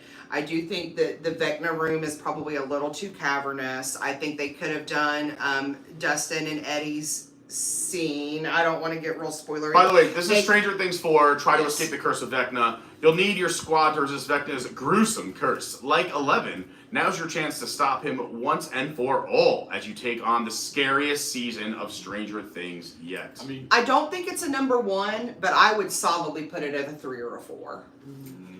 So I think we're talking about Chucky and Blood Moon right now for 8. If I had to pick between those, so again, I haven't done Chucky, but because you said there were screams and I haven't done it, I really liked Blood Moon. And again, just because I like original stuff, I mean, I'll give you that. It's fun. I think that I think because they give you the liberty to kind of figure out what's going on around you, if you don't read the backstory and then knowing it, you're like, oh, that makes a lot more sense. And I have to go do more runs of all these houses, so again, this could change. But I don't know, for me, I'll always put an original over an IP because it's just something that I agree with that. no one can go in with that emotional, like you said for Stranger Things, like it's your emotional thing. When everyone's doing Blood Moon for the first time, it's everyone's first time doing Blood Moon. I will say though, my emotional thing was Dead Man's last year. It was hitting the lighthouse, I turning loved the it. corner, Loved it. and then being like, oh my god, they built this whole ass lighthouse in here. Yeah. Like there's an entire It was freaking incredible. lighthouse in here. It was beautiful. Yeah. And I mean, also that building that was in last year is always, I feel like, an amazing house because they have the super tall ceilings. They can do so much with that soundstage. It's where Dragons is, and we'll talk about And that Dragons, in a little bit. So Chucky for 8. So can we say Chucky's down at 8, or is there anything else that's really low on both of yours? Chucky was my 8. I had Chucky at 7. No, Okay, so that's not terrible. So it's let's- not bottom. let's It's do not Chucky bottom for now. tier. I enjoyed it, but I could see why people would not like It's it. the best of the worst. Yeah. The beauty of whiteboarding is that I can always erase if anyone disagrees later on. Can we get some but- love in the chat for whiteboarding? Come Can we on, get some y'all. W's? Can we get some W's What? in the chat for Come on, whiteboarding? he's got to earn his paycheck somehow. Come on, y'all. Okay. So we continue. My next mid-tier, then, if we want to get into the next, like, kind of that I have, since we think Yeah. these 3 on the bottom, we're all good. We Yeah. can live with that. Okay, yeah. my next mid-tier, again, my lowest on my mid-tier is Blood Moon. My 2 next to this, and honestly, I would flip either one of these because I consider them both. Basically, everything else that I'm going to talk about could be a number 1 house for me at any day. Yeah, put it this way. Everything from It would be like 11111179999. Yeah, that's what I mean when we talk about this year was really good. Basically, everything from my 6 on Correct. is like in a class of its own. Correct. Like, and they're all at really good to great. It's like it's like like fractions of a point Completely agree. difference. Completely They're agree. all really, really good. My next 2 in what I would consider to be my mid-tier then, and I'm calling them high mid, Yeah. are... Wait, we have a special announcement. We have another. I love your shirt. It looks so good on you. Face, sit in that chair or stand by the chair. This There you is it's homecoming week, so it's Spirit Week. So Oh. we're doing. Aloha. Yeah, I wouldn't just wear this. We're doing a salad dressing theme, which is go. weird. A weird theme for high school homecoming, So, but explain what it is. Every day is a different dressing. No, not every day. Today it was just dressings. So the freshmen, it was a French dressing, so they had to wear like French mustaches or berets? stripes. No, they all just smoke They cigarettes. smoke Yeah, they Hey! That's Hey, what- this day high school is nothing for me. I don't think anyone did any of that. The freshmen did nothing. I didn't see any. But I have sophomores, so it's Thousand Island or Hawaii theme. Okay. Then the juniors. Russian. Ranch. 9. Someone's Ranch. Who got ranch? Ranch. Juniors, yes. Juniors was ranch, and then the seniors got Greek, so they wore togas. Okay. Tomorrow is what did they say? Tomorrow? Surfers. Condiments. No. Hey, Bob! Freshman year ketchup. Surfers or bikers. And I have a pleather jacket, so I'm gonna do. So it's bikers. Teen Beach movie themed? Nice. That's literally the plot of Teen Beach movie. Yes, probably. I don't know. They're where gonna they be got cruising for a bruising. I like the shirt on you.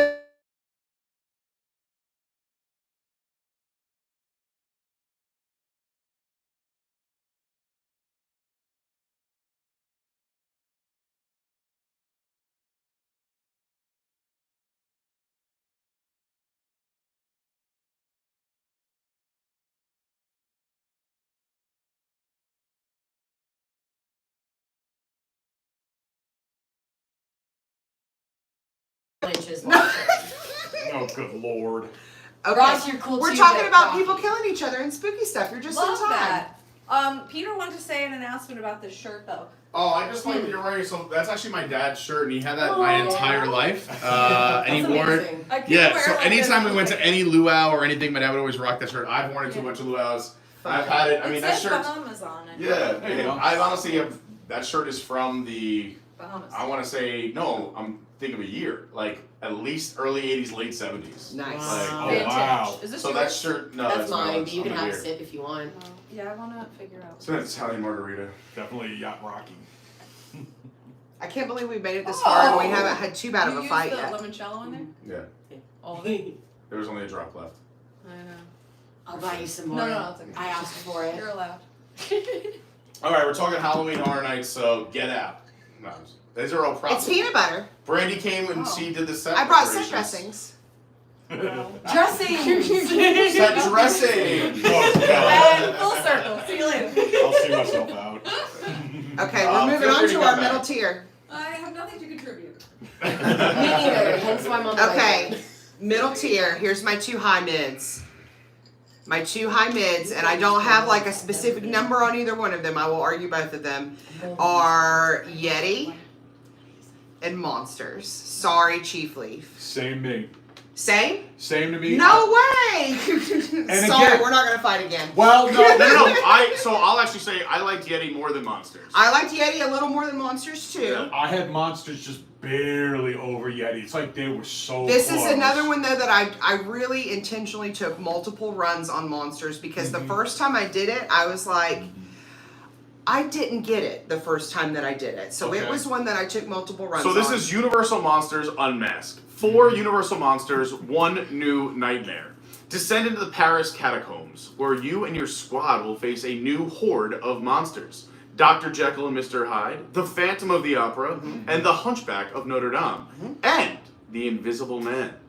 So that's Monsters. And Yeti, Campground Kills. Yeti or not, here they come. Love that. You and your It's friends are pretty about to good. venture into Not a gonna lie. 1950s campground overrun by huge, menacing Yetis who rip apart anyone who gets in their way. You must flee to the Ranger Tower to escape. So, I'll say my thing because you guys are way more knowledgeable, and again, Yes. I only done one run of each of these. Okay. The reason I loved Yeti, one, I just love Yeti houses. What I don't the know hell why. are those things? I just love Yeah. Yeti.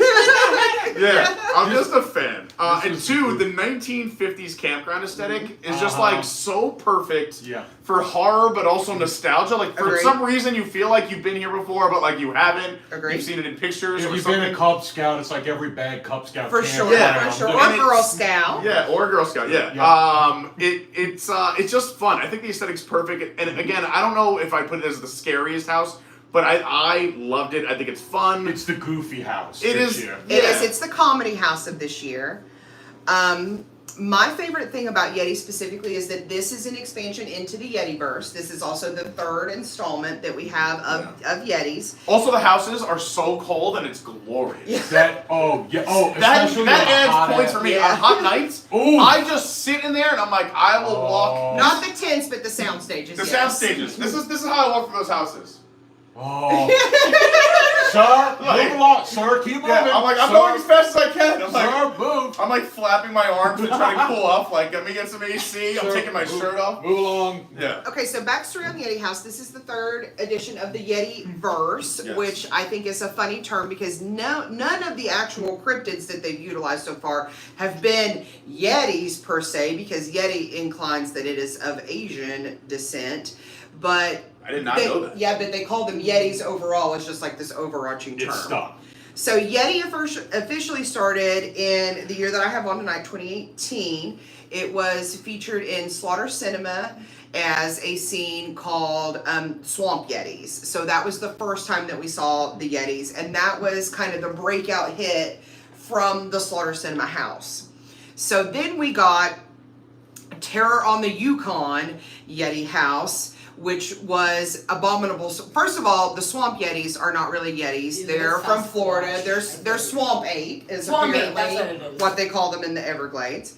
And then the next one was in the Yukon, which is technically abominable snowmen. It's also not Yetis. And then this one, since it takes place in the mountains, these are Sasquatch this time. None of them are really Yetis, but it's the Yeti-verse. So we first saw them in Slaughter Cinema, then we saw them in Terror on the Yukon, and now we have them for the third installation. And I think because... I also love Terror on the Yukon. Terror on the Yukon was also It was really, so really good, good. yeah. I actually would probably put this even above Terror on the Yukon. I would not put it over Slaughter Cinema, though. Slaughter Cinema is in my top 5 houses of all time. And Slaughter Cinema also spurred a bunch of houses from it because it was so good. No. That's what I'm getting ready to talk about. Okay, That's what I'm getting ready to yeah. talk about. Yeti is the only one that's really spurred off of Slaughter Cinema. They don't have scare zones or houses? There has never been Really? a follow-up to this. However, Devil Dogs, which was a room from Slaughter Cinema, was And a delicious snack as a child. True, was featured on several spec maps this year. So we think that there may be additional Slaughter Cinema properties coming. I personally would love to even just see like Slaughter Cinema 2. Or my favorite room in Slaughter Cinema is the sorority sacrifice room. I think a sorority house themed. Of course, I'm biased. I'm a sorority advisor. To be honest, I'll second it. They are terrifying. Yeah, I think a sorority house themed haunt would just, I think a house for that would go over really well. But that's kind of the evolution of Yeti, and this is a fan service house for sure in the fact that it does evolve the Yeti storyline further. It is definitely the funniest house of the year. Other than Extra, read all about it in the parrot in the monsters house, this definitely has the most memorable triggers for me. What the hell are those things? Like I say it with the guy every time. It's incredible. The snake that pops out of the toilet. Like, why is that even there? It's so incredible. much fun. It's a real I love fear. it. It's a real No, that's fear. an actual thing where people find snakes in their toilets in Florida. Okay, well, that's terrifying. Another so didn't reason know that everyone should have a bidet. I check just every time I sit in the state of Florida. that's why I stand. The last thing that I want to say about Yeti is this house features a very beloved character who has been in multiple iterations throughout Halloween Horror Nights. Scary Tales. He was a statue in the tribute store. He's in the airport now. I am talking about the HHN bear. And Bear? HHN bear is, when I first saw it, when we first rounded the corner He's got a that great day, beard. He's on Grindr. No. It's when I first rounded, I was like, "Oh my God, it's bear! It's bear!" And then I got this, and it was just like a joy, like the joy that I had when I got the bear scare the first time this year was just, it just was immense. I also too now have been able to be in the line when they do the cash change at Yeti, which the bear comes out and like does jazz hands. He like does like through the crowd, while the whole crowd is like It's bear, amazing. bear, Oh bear, yeah, was there? bear. I saw it. Yeah, It's so incredible. It's More fans of that bear than all the people in Chicago for the football game. I'm a big fan of the bear. You're gonna love the bear. I love bears, but You're gonna love the bear. While we're on this bear tangent, just want to say hi to a few people. Patrick 75, Izzo, Colleen, Bill D in the house, David Lung, Michelle Bender, Grumpy, Dylan. What's going on, everybody? And I love Tomorrowland Traveler's been killing it in the chat with his jokes. Absolutely Yeah. amazing. Including the last one wasn't Yeti or not a Fuji song? And yes, it was. Very cute. The Buffalo Also, Soldier. Pat's preparing for mini golf. We want to let everyone know that there will be, and I should have mentioned this earlier too, but there will be a double stream day today. Yes. We're going to be live streaming our mini golf championship from Universal later on today. We're meeting there at 6, I believe. We'll probably kick off the live stream around 6:30. So you want to make sure you subscribe. You got that bell on. Make sure you hit all notifications so you don't miss it. If you haven't hit the like button yet here, we're only 25 away from 100, so we'd appreciate that. I know this is a little different from our typical live streams in the theme parks, but I want to thank everyone for being here, both if you're watching, and of course the 3 of you for hanging out here at my humble abode. No problem. And we right now are ranking the top 10 Halloween Horror Nights houses for this year. We just did the scare zones if you want to rewind, and you could always go back further if you want to and come back. But right now we are about halfway through our list, trying to put 3 unique takes on HHN together for one list for all of you. Right now we're trying to figure out where we're Okay, going to so put let's things in talk 5, about 6, 7. monsters, because that's the other one to kind of. So be in the Universal box. Monsters Unmasked is 4 Universal Monsters, 1 New Nightmare. We just read it, but like we said, you got Dr. Jekyll and Mr. Hyde, Phantom of the Opera, Hunchback, and Invisible Man. Okay. That I feel like doesn't sell it well. No. Chief, this house is 50% Phantom. At least 50% Phantom. And not the And not the cute musical version either. No, he It- is a face carver now. He is making the mask of the Phantom. Ooh. But the thing that holds this house back for me is I want to see more Invisible Man. I want to see more Jekyll and Hyde, which Hyde has a cool scare. I want to see more Hunchback, who Hunchback is the highlight of the house, but he's just a couple seconds. Yeah. You get one I really wish Hunchback there was room. more The Hunchback. Hunchback, especially just that one particular scene, it was so cool. But It it's like, is. that's all you giving me? I mean, granted, yes, I was actually joking with my mom coming out, because she's a big fan of the musical. I was teasing, poking her like, yeah, I just met the Phantom. I don't think you'd like this one. Not enough Esmeralda either, just for the Yeah, record. right. This is also, this is the 4th Universal Monsters house now. My favorite one is probably the original iteration. We also had Brides. We also had the one last year, which was very mummy heavy, and then this is the 4th one. I don't think this is the strongest Universal representation. I like to see that they have branched out, like Invisible Man, yes, please more. This is a deeper dive, and to be fair, this Phantom is the original. The Correct. original Phantom was Correct. a horror story that when it was written in the 20s, and this was probably one of the more graphic houses of the year. It My is. God. I will agree with that. I Yeah, will it was agree with that. Very gruesome. I think that the things that hinder it are the fact that there aren't equal love between the monsters. It also too where last year had a very distinct storyline of it's the Wolfman versus the Mummy. Like it's a little bit more of just they're killing you, you better run.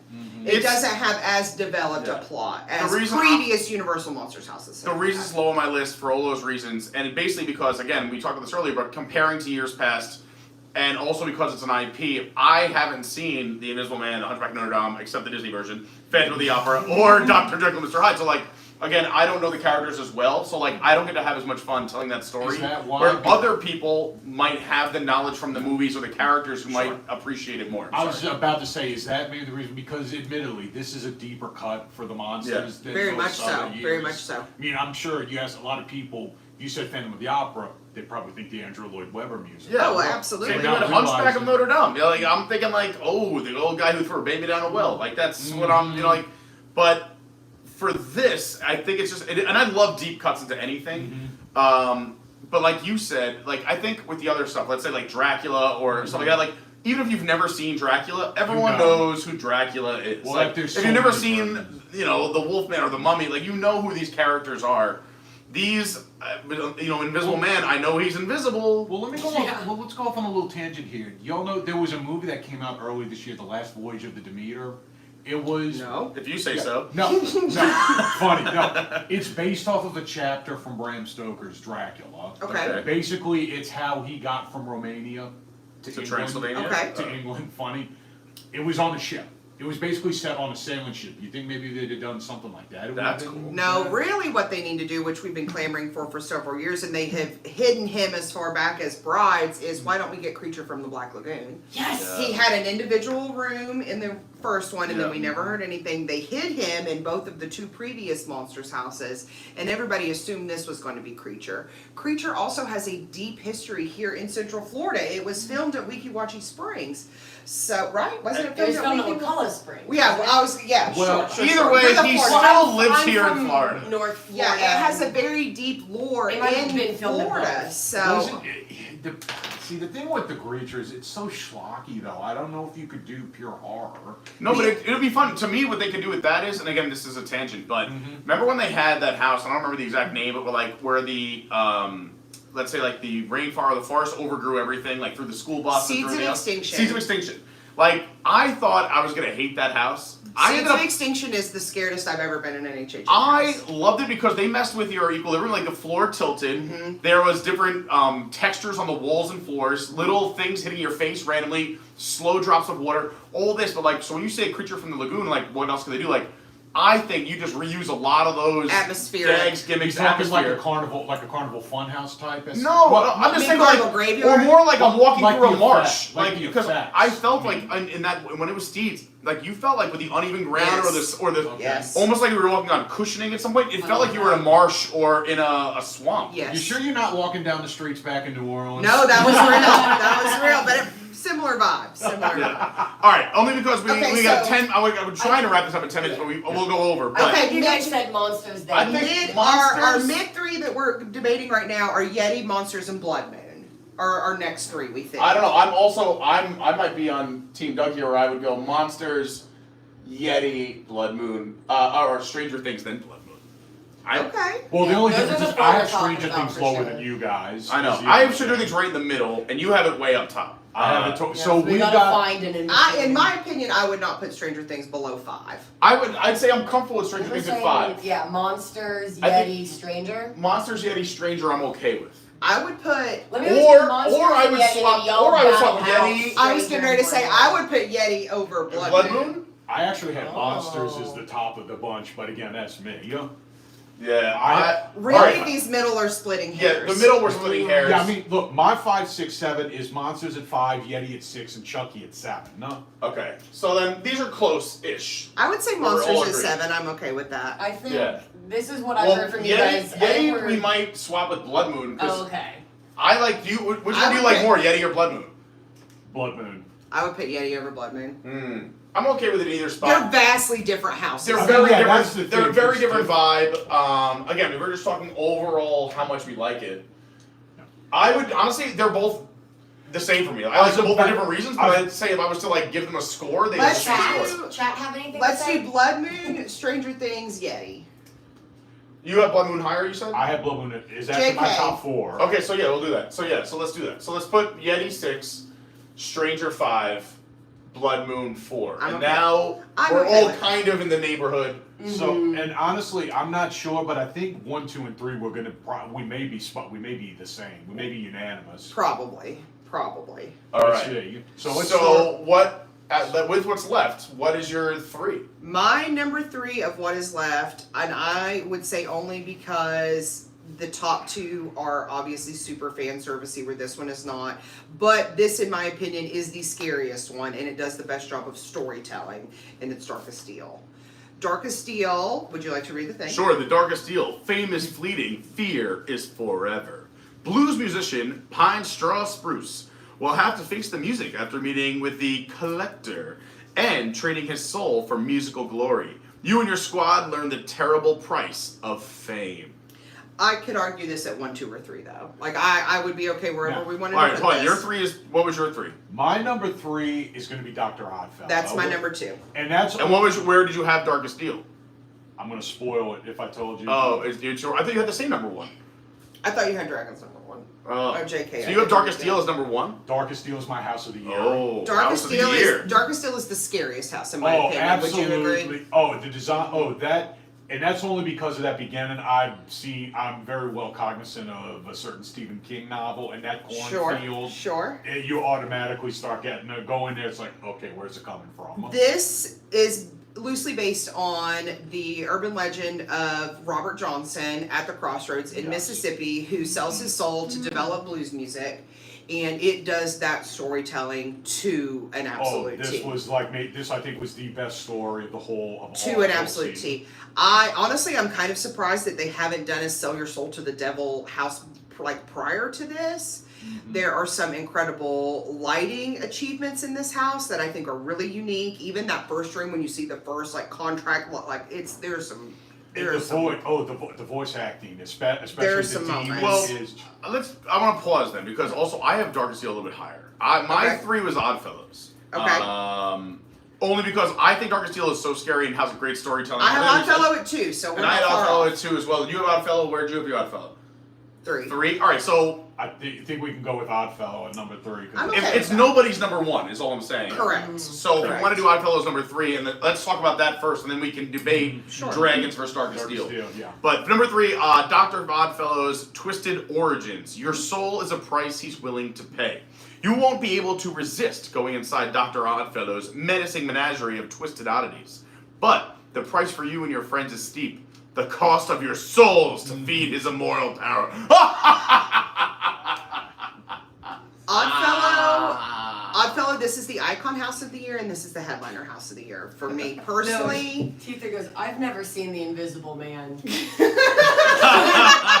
basic, but that just cracked me up. So, I also too have also had the privilege to do Oddfellow with the lights on, so I know that's a lot more So of the you got the backstory with the behind the secret thing. scenes. I also, when I figured out that the last scene of Oddfellow, you're inside of the carriage that's in the scare zone, blew my flippin' mind. That's a cool. Blew my flippin' mind. Also, you don't physically see a scare actor of Jack the Clown, but there are many Jack the Clown representations throughout this house. Well, because they're tied, they're linked together. Correct, and you actually see the immortality of Jack the Clown occur in this house. Yeah, how he becomes immortal.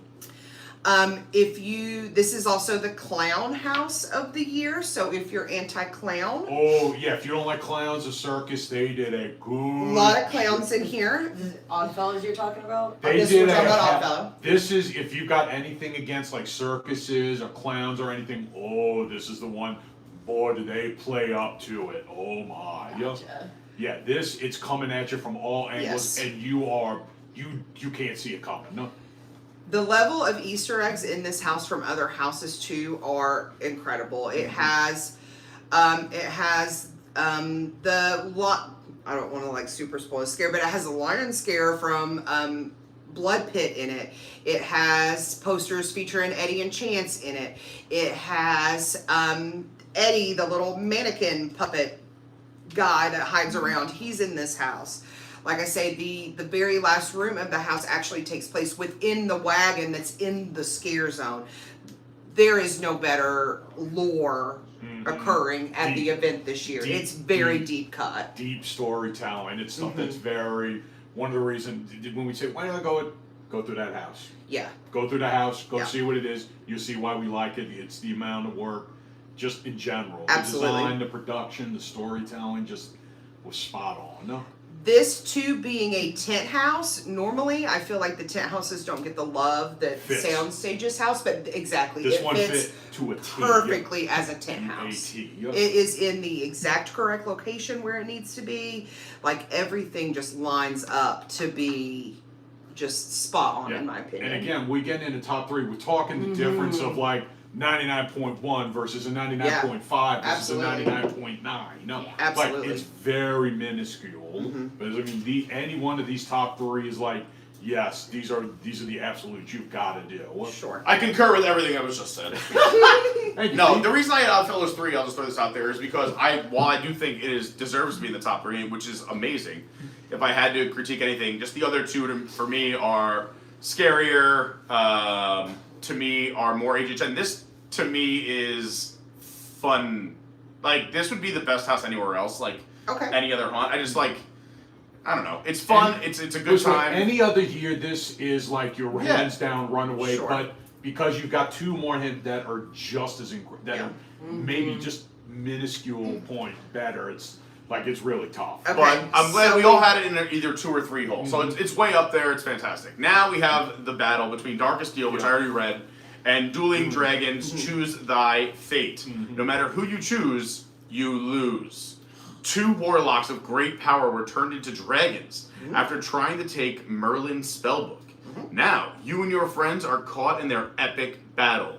You must choose a path and a victor. This is my house of the year. I definitely can see the argument for Darkest Deal's house of the year, though. I absolutely can see that. It's gonna be it's a personal taste. Sure. essentially. I will also preface this by saying I did not ride Dueling Dragons at IOA. You guys know 1,000. Big fan. Me neither. I never You did guys it. Me know. neither. Big fan of Dueling Dragons. You know 1,000 times over that I'm super motion sick and I don't ride coasters because they make me puke. Yeah. But this is not based on the coaster as much as it's based on the queue. Is what I'm talking. Yeah. It's based on the queue. Also, this is not the scariest house of the year by any means. This house to me, and I'm gonna date myself here, but all of you guys are gonna know what this is. Do you remember going to the elementary school library and getting a choose your own adventure Yeah, fantasy love it. novel? What was Where that- you what was would that- go what through was, and it would be um, like jump to page 16. Cam Jansen or what was there was something, yeah, like if you choose this, jump to the, like you said. Yes. yeah. One of those. Yeah. That's what this house feels like to me. It feels like it feels like being about a 5th grader reading a book that's maybe a little too scandalous for you Yeah. in a choose your own adventure. Uh-huh. Also too, we talked how We Are gaming fans. I'm also a tabletop fan, Pizza Big tabletop fan. This house follows an RPG narrative, which to me is extremely unique. Not only are you going through as a player, as a character in the house, you are able to make decisions which affect the outcome of the house in a unique way. Yeah, I'm total. I think that there's 4 There possible. are four separate endings. You do have to choose thy fate at one point in the house, and not everybody chooses the same way. Oh yeah. There are also, within each choice in the house, there are 2 different endings for both the fire and the ice side. So I have the most runs on this house this year. I could probably walk Out out of with anyone who's gone. no, to no, definitely not. There are people that have dozens and dozens more than me. But I think that this house also benefits from the soundstage where it is. You have a couple moments where you open up and see a full size dragon. So that's the soundstage that's deep in the corner of the New York area, Correct. underneath the turn for Rip Ride Rocket. Correct. Yeah. That is why I have Dueling Dragons as my top house this year. Yeah, the main difference for me is, like you said, I don't know the dragons that well. I'd heard about it. I got a little bit of the backstory, which, side note, if you are coming to Horror Nuts first time, go find the Discover Universal podcast series. Yes. They did, so on the original houses, they have dedicated episodes. I think, they've got it for the dragons, they've got it for Darkest Steel. Blood Moon. Blood Moon. Darkest Steel actually has one in Spanish as well. As well. Yes. Thank you, Brandy. Yeah. Vamp. Gracias. Oddfellow. Vamp and Oddfellow. There's all stories. It's where I got a lot of my info for the lore in these houses. It's really good. It's a really good primer if you're going in and not totally sure. It's really good setup. Yeah, totally agree. You gotta break it. Just I'll get there. I looked up just for fun some other rankings on the internet. Just literally Googled HHN House Rankings 2023. They're all wrong. A lot of, I know, I mean, some of them were in the right neighborhood, but there's 2 that were like, literally BuzzFeed has the reverse list that we have. So BuzzFeed, just putting this in So perspective. BuzzFeed's wrong. Yeah. BuzzFeed has, well, Chucky's on the bottom of a lot of people's lists, but as Darkest Deal is 9. No. And Oddfellow at 8. No. Monsters 7. Dueling Dragons 6. No. Blood Moon 5. Yeti 4. Stranger Things no. 3. No. Exorcist 2. No. And Last of Us number 1. You can tell I like Okay, the IPs so on now that BuzzFeed. what is yours, Peach? So we wait. have a 1 and 2, and I then know. you get to be the I'm gonna tiebreaker. get there. I want to say also, Cinema Blend is a very similar rankings to us, but People Magazine. Also, since we brought up People Magazine earlier, Not sponsored. had Dueling Dragons at number 10. As No, the, that's the absolutely least favorite. That's But then 100% the rest false. of their list is a little similar. They have Last of Us on the bottom, Chucky on the bottom, Universal Monsters on the bottom, Stranger Things right where we have it, Yeti about where we have it, Dr. Fellow about where we have it, Darkest Deal 3, Blood Moon 2, Exorcist 1, which is, I think that's crazy. That's but- probably yeah. hashtag sponsored. Yeah, probably. Yeah. But I think the person who wrote this is as around the same house because like they like original stuff. Blood Moon being 2, Darkest Steel being 3, They just must not Oddfellow be being a 4, fan of the Dueling Dragons. Yeti I'm 5. guessing. Yeah, I have also never Dueling done Dragons, Dueling I Dragons. haven't done Dueling Dragons, and I think that it's the appreciation of the vibe, the storytelling, what's the happened with them- choice. They may not necessarily know the history behind it, so that might be why Yeah. They may it have so not even low. attended the event. They may be coming off this from a press junket also. Well, and they don't. Well, like I said, they don't know the full history behind it. They just have what's in front of Valid. it. They don't Yeah. realize. They don't know. Hey, this was a theme park roller coaster. This is That's what based. I haven't been to any of them, obviously, but I'm already like, Dragons is number 1 for me because it's throwing back to Dueling Dragons. Okay. Like, I'm down. I'm Fair. ready. You're not the only one that way. I'm And like I say, I would absolutely argue Darker Steel's number 1 So, as well. I I- don't think that that's an incorrect opinion in yeah, any no. way. This Like I is said- why it hurts because I normally, would ask Brandy what should be what at HHN, but I do really think if you're thinking Halloween Horror Nights and if you want to rank houses, no matter what, you could say some people just want to be scared, some people want the theming, some people want story, some people love IP, some people love original.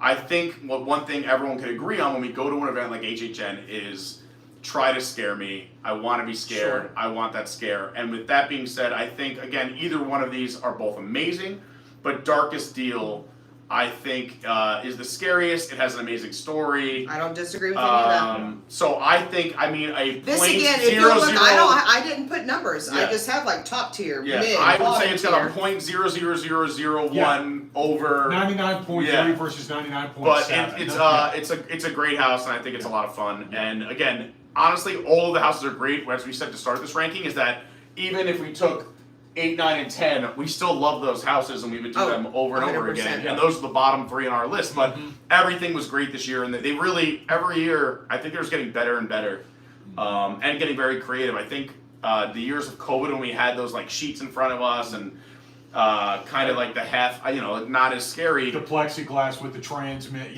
the Yeah, I telegraph just think jumps. they're having. I think that gave everybody kind of new life and a real appreciation of like how good we had it, and let's get more creative because since then the houses have been phenomenal. I think this is a stronger year than last year. Yep. I don't think that this is like a top 3 year ever, but I think this is probably a top year of the past maybe 5. Best overall because because there's so much good going on. It's Oh, I don't know. 2019 was like my year. 2019 was really good, and That was maybe the Ghostbusters year, but it's another movie I've never seen, but a great time. Ghostbusters, Pete, come on. I know. Who are you gonna call? My parents, because I wasn't allowed to watch it. fair. I don't know. And also, I would say this year, I feel like the houses are stronger than the scare zones, and there's years in the Agreed. past where the scare zones are better than the houses. Also agree. And I think it's a healthy balance. I think scare zones really do make it because, let's be real, a lot of people won't get to do most of these houses. If you go, especially if you're going only once, you're lucky. I say set expectations low and then be happy when you leave. Say you only get to do 5 houses. The nice part about scare zones is that they're always open for everybody all night long. So I think they're super important. But this year, yeah, if you're able to get into the houses and do all of them, it's a real treat. They did an amazing job.